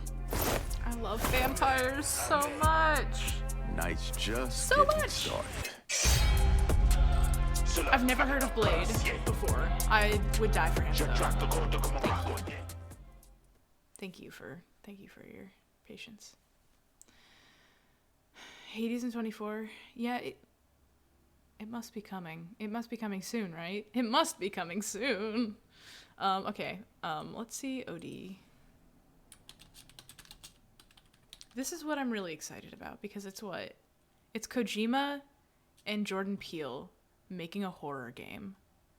Like, I'm gonna play this on stream and I'm going to shit my pants. It's gonna be so scary. I really, really love Jordan Peele's movies. They are some of my I love horror. They're my favorite horror movies. It's like Ring and Nope are up there battling for favorite horror movie for me. The hungry purple dinosaur ate the kind zingy fox, the jabbering crab, and the mad whale, and started vending and quacking. The hungry purple dinosaur ate the kind zingy fox, the jabbering crab, and the mad whale, and started vending and quacking. I have this zoomed out quite a bit because I'm watching the stupid thing, but like... Purple dinosaurs ate the kind this looks zingy incredible. fox, the jabbering crab, and the mad whale, and started vending and quacking. And I don't think these are... I think these are rendered from people. But I do not believe this is FMV. But I don't know.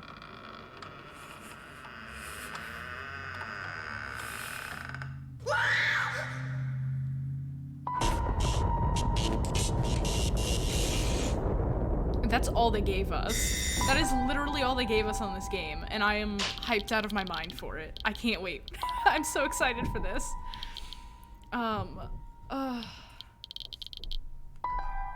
Collab of the century. I'm so excited.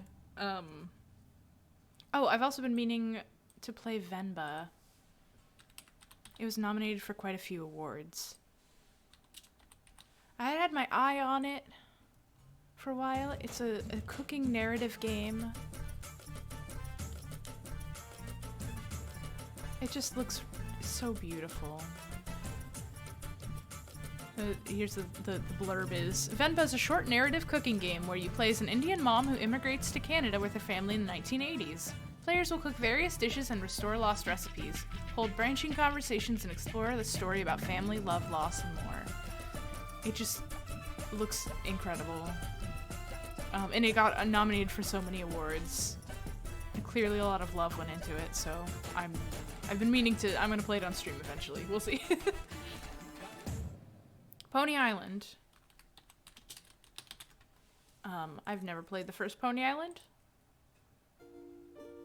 This is 74 cents right now. I will be buying this after stream.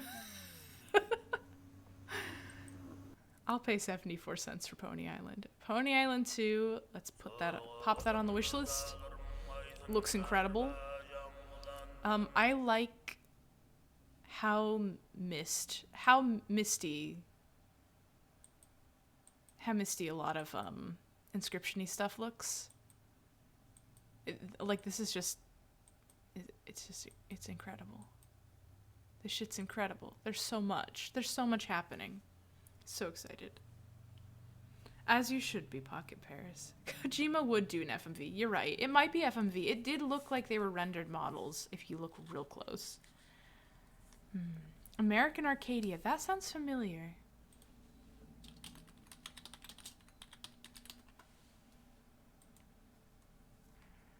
Mr. Hills, you can skip the minor details.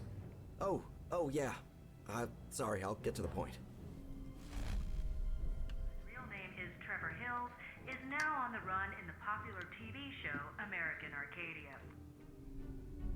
Oh, I have seen have this. A mundane life, just my everyday routine. I remember this in Summer Games I Fest liked or it that something. way. I really outdid myself when concealing my identity. I'm a member of an activist group, so to speak. It's called Breakout. Who are you? How did you get this number? I am number 6.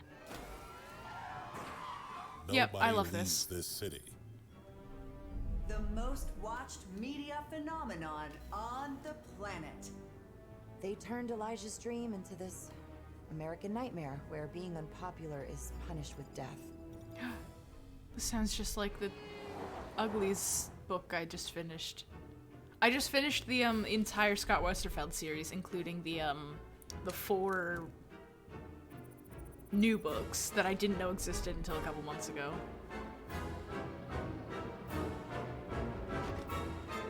They had a thing in the city of Shreve where if you do something wrong, you're being observed all the time by microscopic dust that records you. If you do something wrong, instead of being put into jail or anything, you're shame-cammed. It's a TV show they have running all the time that will just show your transgression, and then everybody will see your face and everybody will hate you. And that's how they do punishment. Although, I mean, if you figure out the secrets of the state or rebel, you get thrown into jail as well. But like, for minor transgressions, it's giving me the vibe of this. That looks incredible. What else? Big Walk I had on my list. I don't remember what this is. Oh, this looks like a fun, silly little multiplayer game where you're silly little guys. They played this during Game of the Year as well. It looked like you're just doing puzzles and kind of wandering, which I like. I like that. Can't socially punish stealing state secrets. Everyone supports that. Yeah, exactly.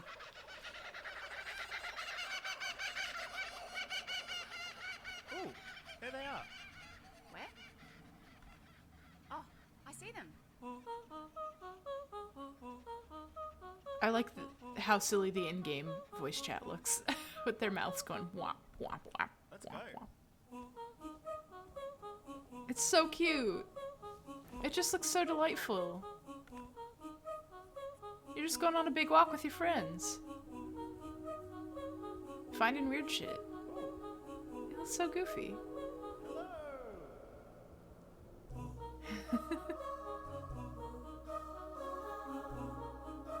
It looks so nice. Coming out in 2025, so not this year, but it looks really good. And I was also reminded to put Control and Spider-Man on my wish list. Because I don't... Okay, I can't spell. I don't plan on playing these anytime soon, but... Control is really incredible. The bits I've seen. Warning. This is gonna be weirder than usual. Can't be helped. So eventually I want to play Control. It's not high on my list right now, but it's something I want to look into. And then Control is kind of like an SCP kind of game, is my understanding. But it's really beautiful. I want to remember that I want to play the newest Spider-Man. If I ever get a controller set up, it's not that one, is it? Huh, maybe it's not on Steam. Maybe if I do Spider-Man. Wow, I missed every letter in that.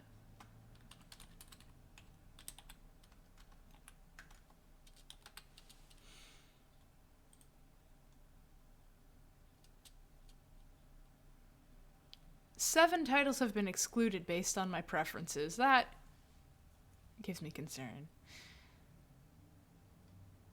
This is 2022, 2022, 2023. That's American Arcadia. That's not what I put in, notably. Huh. Maybe it's not. It must be PlayStation exclusive. Yeah. Okay. That's too bad. I wasn't going to play it until I figured out how to set up a controller anyway, and I've had a controller for like 2 years that I have refused to figure out, so who knows when that'll happen, ever. Cool. Well, let's take a peek at the old wish list and see what has been coming out this year. Okay, so Late Shift is another game by, I think, Wales Interactive, another one of these FMV games. This one looked pretty fun. Yes, Wales Interactive is the one that makes these movie FMV games. I have a handful of them that I've had on my wishlist for a while. If I get a VR headset ever, I'm going to play Help Wanted on stream. This is something we know. I love this graphic. This is the graphic that originally got them in trouble because they accidentally used a fan art graphic of it they forgot, they missed and copy pasted the wrong one at some point and got in huge trouble. Don't pull your images off of Google when you're making PR stuff, please. I may play Cyberpunk one day. It's not high on my priority list. This is an FMV game. I think they're making a new game soon. Is that? It doesn't have anything new. That's too bad.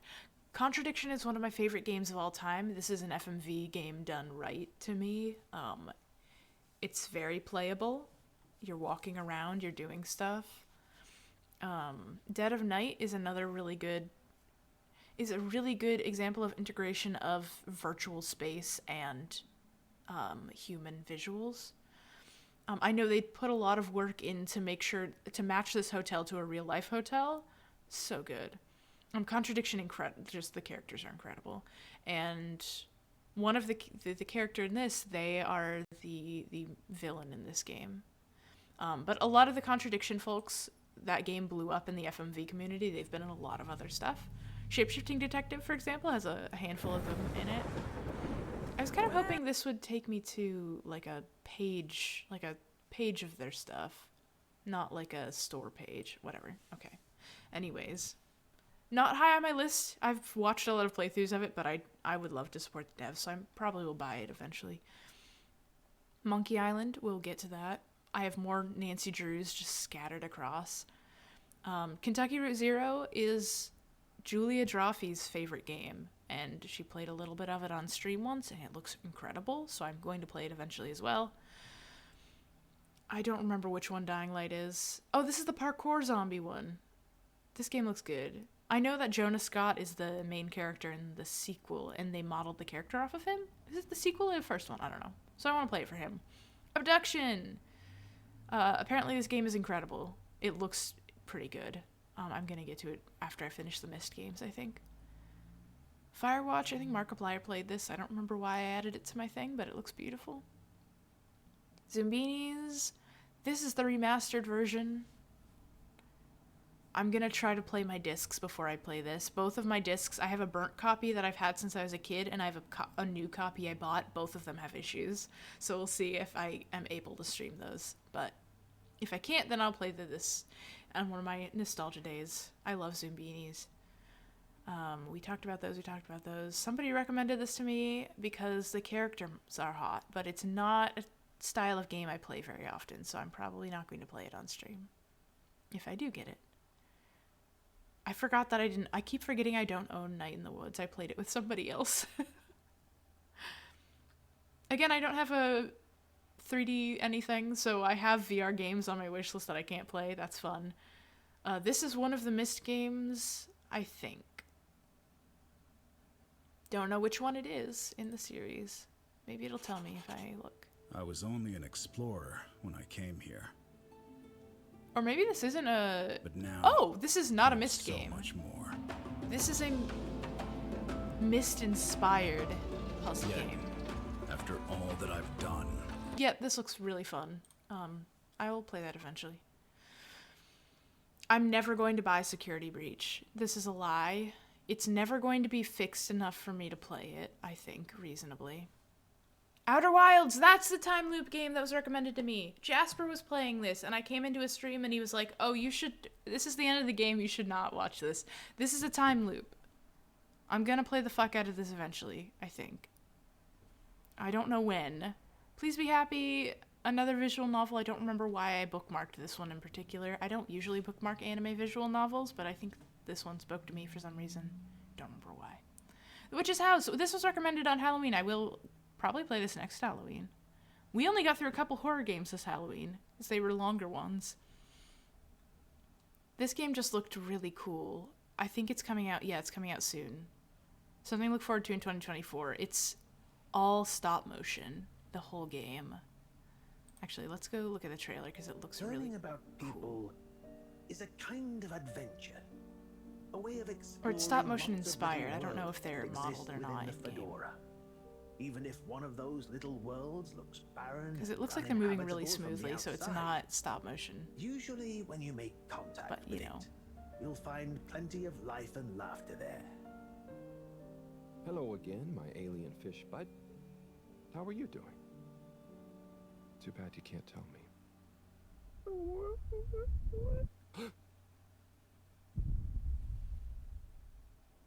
Were you? I quite wondered if maybe you'd take Harold with you. Me? To the cave? Yes, to investigate the source of the particles. Humans are so unpredictable and complicated. There is almost nothing to understand. Please witness the I've never seen this trailer. This looks even cooler than the first trailer I saw. It's not. I just happen to agree with them. Is that Dr. Computer? You may commence stage D as discussed.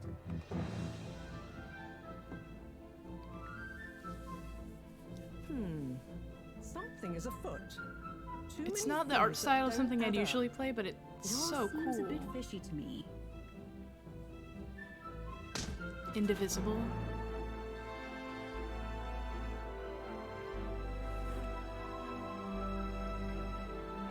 Well, before more of this game is revealed, let's go back. Did I have Indivisible on this list?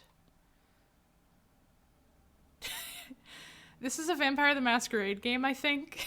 And I'm a slut for vampires, so I put it on. But the image is this! So I'm like, oh, guys, I promise it's not what it looks like. It's... there's vampires, and maybe I guess it is. This one, I think, is coming onto Switch. So I was gonna play it myself on Switch, but if I need something peppy and fun to play, I might play it. It looked fun. It looks fun. I have some observation duties on here. I was informed this game exists. It's not something I'd usually play. It's a bullet hell, but it's a cow. You play an alien cow. I would like to play Chicory. I don't know if I'm gonna play it on stream. It might be a personal game. We'll see. Snacko is another farming game I put on my list because I love the Wholesome Games Direct, but all the games are farming games. And so whenever there's one that's like, oh, this is kind of cute, then I always end up putting it on my list, even though I know I'm not going to play it. Everhood, the sequel's coming out soon. Highland Song came out on December 5th? Highland Song is brand new? This game looks incredible. I'm going to be playing this on stream eventually. I did it. Did I pass it and not notice? There it is. Oh, yeah! I forgot what it was called. Yeah, it does look kind of like a battle-y, heavy. I don't think I'd be able to stream it very well. But I love a cute character. Frog Song I added to my list, but it's not the kind of game I would usually play. I just thought it looked neat. Gecko Gods is a puzzle game that is still not out. Its release date was supposed to be 2023. They still have not updated it. 2023 is mostly over. Redfall. Oh yeah, didn't this game... I don't remember who recommended this, but it didn't... It looks pretty, but it probably is not going to be a game I play. Mostly negative reviews. Cassette Beasts... Oh, this is what I was talking about earlier! Cassette Beasts I'm going to play eventually. Wobble Dogs 2. Sam Barlow games. So I've watched playthroughs of the first two Sam Barlow games. I really want to play this on stream, but I do not know if it will pass Twitch TOS, essentially. You're looking through her old movies, trying to figure out what happened to her. She disappeared. What is your name?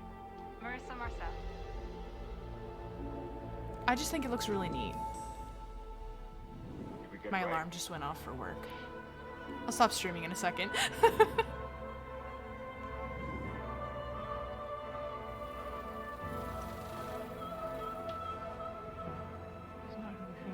I just think this looks like, because the second Sam Barlow game, well, let me see where they are. Show me all of the games, please. Her story was really good. It was more of a, I feel like it was more of a low budget version of what they were kind of building towards.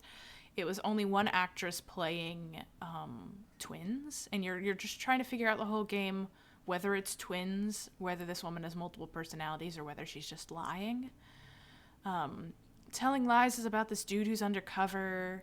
He while he's undercover, he's having an affair, but I think he's also, like, he's harassing this sex worker, too. It sucks. The main character sucks. Most of the game is unpleasant, and I just feel like the only interesting part of Telling Lies is the UI, because somebody has given you this hard drive, you are flipping through it, and every once in a while the game reminds you that you're somebody sitting on a laptop in game. Like, you can see the reflection of her face on the screen. You can't turn that off if that irritates you. I think it's neat, but it is kind of irritating.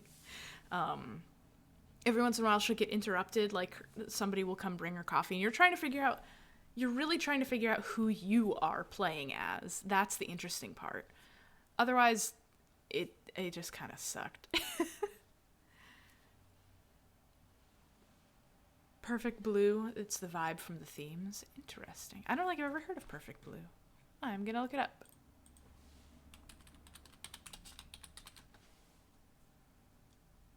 It doesn't exist on here. Never mind. Is it not a video game? Am I being silly? What other games that are coming out am I excited? It's an anime movie. Ah, I see. It's probably something I would enjoy then. Let's see. This one came out this year. It looked really good. It's a Jules Verne-inspired pixel adventure into the depths, which I think could be really fun. This is Your Bugs on a Train. This game looks incredible. I hope it does come out in 2024, because I am really looking forward to it. We Are OFK came out last year, and I missed it, and I need to get on that, because this game looks really fun. I think it's going to be Volcano High feeling. I think they're like college students, so it's going to have a different feel. Because a lot of the Volcano High narrative is, like, how the world feels like it's ending at the end of high school, because you're about to, like, leave everybody you know, your whole world is about to change, or everybody's gonna leave, like, everything's about to change when you leave high school, and it feels like the world is ending, and the world is literally ending in Volcano High, and I'm not gonna cry about it. I'm not crying. That's fine. I think they do a really good job with that narrative, though, but I think this is going to be different vibes, but I think the music and the characters are gonna be a little similar. That's the kind of thing I got. I don't know what this game is. It looks like another delightful flying game, and I will randomly put flying games on my list. Neon White, I will probably play on Switch if I play it. This I will be playing on stream. I will be playing Oxenfree 2. Ignore the Quarry, I'm probably not going to play it on stream. Little Gator Game, I missed the boat when it was really popular, but I still want to play it. We'll see. Mail Time looks delightful. It looks similar to that Witch mail delivery game that is still not coming. This one just released, though, too. I missed out on a lot of good games this year that I could have played. Pecco came out when I wasn't paying attention. This one just looks like a lovely little tea shop game. And you're a cat. This one the trailer was launched years ago, and it still is TBA. Matt looked fun. I can't remember. Is this a multiplayer like Toast and whatever that one was? No, it's not. Here's another Wales Interactive game. This one looks more like a game. I think it's Wales Interactive, right? No, this is a different studio. This looks familiar, actually. Didn't we just see this studio? Oh, they did Shapeshifting Detective. Their games are more game. They're leaning a little bit more into the kind of FMV style I want to be seeing. The Murderous Muses looks really good, and it has some characters that have been in other FMV games, so I'll probably play that soon. My list currently is fairly short. This is still coming soon, but it's coming out in 2024. This one's pretty highly anticipated from what I've seen on the internet. I don't remember why I added this. Oh, it's a co-op murder mystery. This one is going to be really fun to play with friends. I'm going to keep skipping ahead. I'm probably not going to play Demon School on stream. It looks fun, but it is not the battle mechanics are not something I'm going to be able to play well. This is a gardening game, but you're a witch. I don't like the art style that much, but you're a witch and you're gardening. I saw a cow. This I need to have played yesterday. This game looks incredible, and I'm mad that I haven't played it yet. I'm actively angry.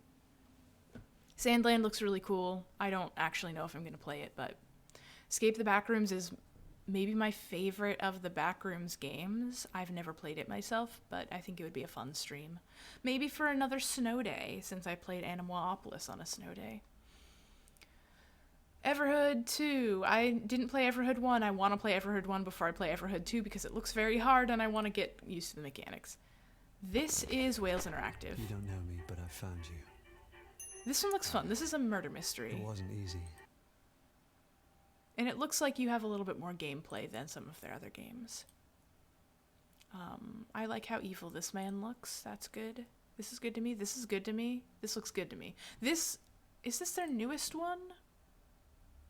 I love FMV games, so I try very hard to stay on top of it, but no. This image here that it keeps on going away from me, it looks like the same building as this building. Show me the outside, show me the outside. Okay, don't. This. I guess it's just all in the UK and everything looks the same. That's not fair. Everdeep Aurora looks really fun. I don't play a lot of platformers, but this one looked so delightful that I added it on my list. Help 1 and 2, I'm still waiting for Markiplier to make more episodes of it. That's fine. I'll just keep watching the MatPat ones, even though he shakes his head around and makes me nauseous. Wormtown looks like an incredible co-op. It's in early access. I'm excited to play this with my friends. Demo for PC looks like it's out now, which is good. Soccer Days is still to be announced. Jasper recommended this dinosaur game to me. It looks very good, and I will be playing it on stream as soon as it's out. December 15th. Oh, it's already out. Well, I'll be playing it soon then. God.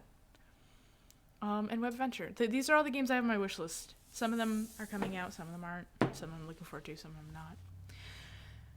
Thanks for sitting with me while I ramble. I sometimes have to remind myself what games I'm looking forward to in order to plan, because like right now I'm like, what game am I going to play on stream? I guess more Wizard 101, when I'm like, no, I do actually have quite a backlog of cool games to play, including ones that I have in my library that I haven't looked at in a while. So the plan for January so far, I'll play a little bit more Wizard 101 as a treat to myself. I'm going to be playing a deep dive into Webkinz Next because I've been curious about it for a long time, and I finally got my Webkinz pet, as I said at the top of the stream. Quality ramble times, yes. Good game takes and reminders of the streams, yes, yes, yes. So that'll be a double dose of nostalgia. My plan is to start the next 9 Hours, 9 Persons, 9 Doors game in January as well. And then I am also hoping to debut the model of the Mary Sue we made on stream in January. I have the model done. I have not started rigging, and the rig is going to be more ambitious than my usual rigs, so it might end up being February or March. I'm going to Katsucon in February. I've never been to Katsucon before, and we're taking quite a few I'm taking quite a few days off to do the trip because we're driving down. And I want to prep some cosplays since it's like the cosplay con. So we'll see how much stuff that I think I'm going to get done, how much I'll actually get done. I would love to play some FMV games soon. I think I might queue up that Sam Barlow game because I've been curious about it for a while. Do I already own? No, Late Shift was on my list. I do not own Late Shift. Yeah. I think I'm gonna sit down and make myself a nice solid list of games that I want to play, because I'm going to forget about American Arcadia as soon as stream ends, and I need to make sure I don't, because that looks really fucking fun. And I would like to start the first Dishonored soon, because I've actually been looking forward to it since Van reminded me of it. Yeah, that wasn't a very concise what I'm looking forward to in 2024. A lot of the games that I've been looking forward to in a while still are TBA, so I don't know when they're coming out. So there's only a limited amount of games I know for sure are coming out in 2024. But I'm still I barely caught up on games that I thought were coming out in 2024 that came out this month. So, I'll make myself a nice list. I'll check it twice. I'm gonna find out who's naughty or nice. And yeah, that's all I've got for you for this year. Thanks for hanging out for so long. You got friends at the cafe at Katsucon? Hell yeah! I heard that their cafe is really lovely. I've never been to a con that has that. I've been trying to look up on their website what Katsucon's all about, and I'm getting virtually nothing. They don't they have not really announced any guests. There's nothing. I don't know I don't know anything. I'm going pretty much blind. The people I'm going with have all been before, and I made some new cosplayer friends recently who are also going to Katsu, so I have plenty of people to hang out with. I just know nothing about Katsu, and also I'm not a huge cosplayer. I hate sewing so much. So my cosplays are not usually I'm not there to be a competitive cosplayer, you know, and I think a lot of people there are showing off. They're there to show off their craft and are artisans in the form of cosplaying, the art form of cosplaying. So, yeah. Anyways, maybe I'll go hang out with your friends. It is about having fun and making a thing, and I need to remind myself often that if I'm not having fun making the thing, then I'm doing it wrong. It's not worth it, what I'm doing. And I need to pick something else to make that's maybe a little easier. The cosplay I'm working on now, I modeled and got 3D printed all of the accessories for, and all I have to do is paint them. And I don't have a lot of fun painting them, but I think that they're already coming together and they look really nice, and I'm already feeling pretty proud of where they are, where I'm at. But I do still have to fucking paint them, which is a shame. An awful shame. Yep. Hopefully I want to get most of my cosplay done in January so that I'm not rushing last minute in February to get stuff done. But you know, I've never been good at that before, so it'll probably be a lot of last minute stuff.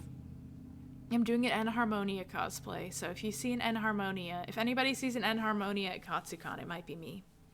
If you see a Sunset Shimmer, it also might be me, because I've been thinking about throwing together a Sunset Shimmer casual cosplay that would just be the wig and an outfit that is in character for her, with minimal alterations. Although I think it would be nice to get a leather jacket and then get leather paint and paint on her cutie mark to the back. I think that would be cute. I also would love to get a pair of those ears that they used to sell them at all cons because bronies were huge. They used to just be able to buy My Little Pony ears. You could just get them at every con. They were pretty cheap too. They were really nice hard plastic. I don't think they were 3D printed. Shimmy wig and a leather jacket. That's all I need. That's all I need. And I can figure out how to do makeup, I guess. I'm not very good at makeup. Don't worry about it. Don't worry about it. I'll figure it out eventually. I love dressing up as characters. I don't love making cosplays, but I also don't love buying cosplays because finding cosplays that fit me in the mass-produced cosplay area is not very easy. Just because a lot of cosplays are made for really slight, dainty, twinks. They're made for the twinks, to be your little anime characters. I am not the twink, so I do not fit in a lot of the pre-made cosplays. And buying a custom cosplay is not really in the cards for me right now. I would love to save up for a fursuit. That's kind of my goal as far as purchasing costume, but that's the only kind of costume I can picture myself investing in purchasing a custom made thing, you know.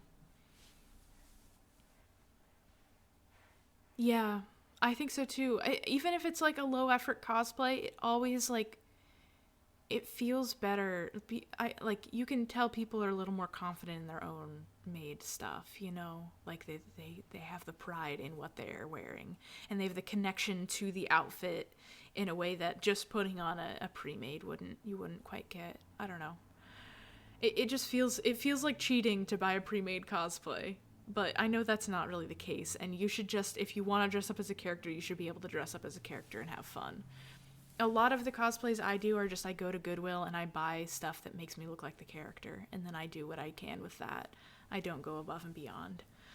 I have a lot of friends who do, which make it really hard to get into cosplaying when all of your friends are like professionals essentially. But yeah. Yay, cosplay. Oh yeah, that sounds so cool. All Might's such a fun, yeah, the hair must be really fun. That's really cool. Yeah. Yeah. I hope that, yeah, I think I would get compliments if I did a Sunset Shimmer. I think N will be fine, but he's not too fancy. He's not too fancy. He just has his weird bangles and stuff, and then he's just himself. But I think a Sunset Shimmer would be so fun. I think my goal is to learn like basic, very, very basic wig styling. I don't really have the tools to do it right now, but I can buy a hair straightener and some scissors that'll work. I'm notoriously really bad at cutting hair, and I've cut wigs before and it's been a disaster. But so I want to learn how to do the like how you mold and smooth and then hairspray to get anime character spikes. That's the kind of thing I want to learn. So I got distracted. I've been streaming for over 3 hours. I'm gonna go and eat.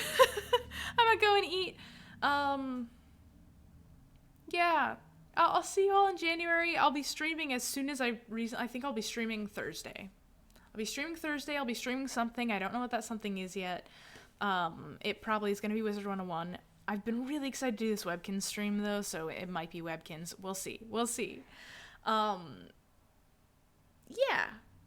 Have a lovely holidays. Have a really good New Year. I'll see you in 2024.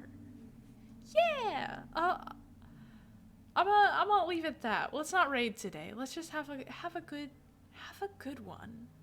Have a good one, gamers. Goodbye.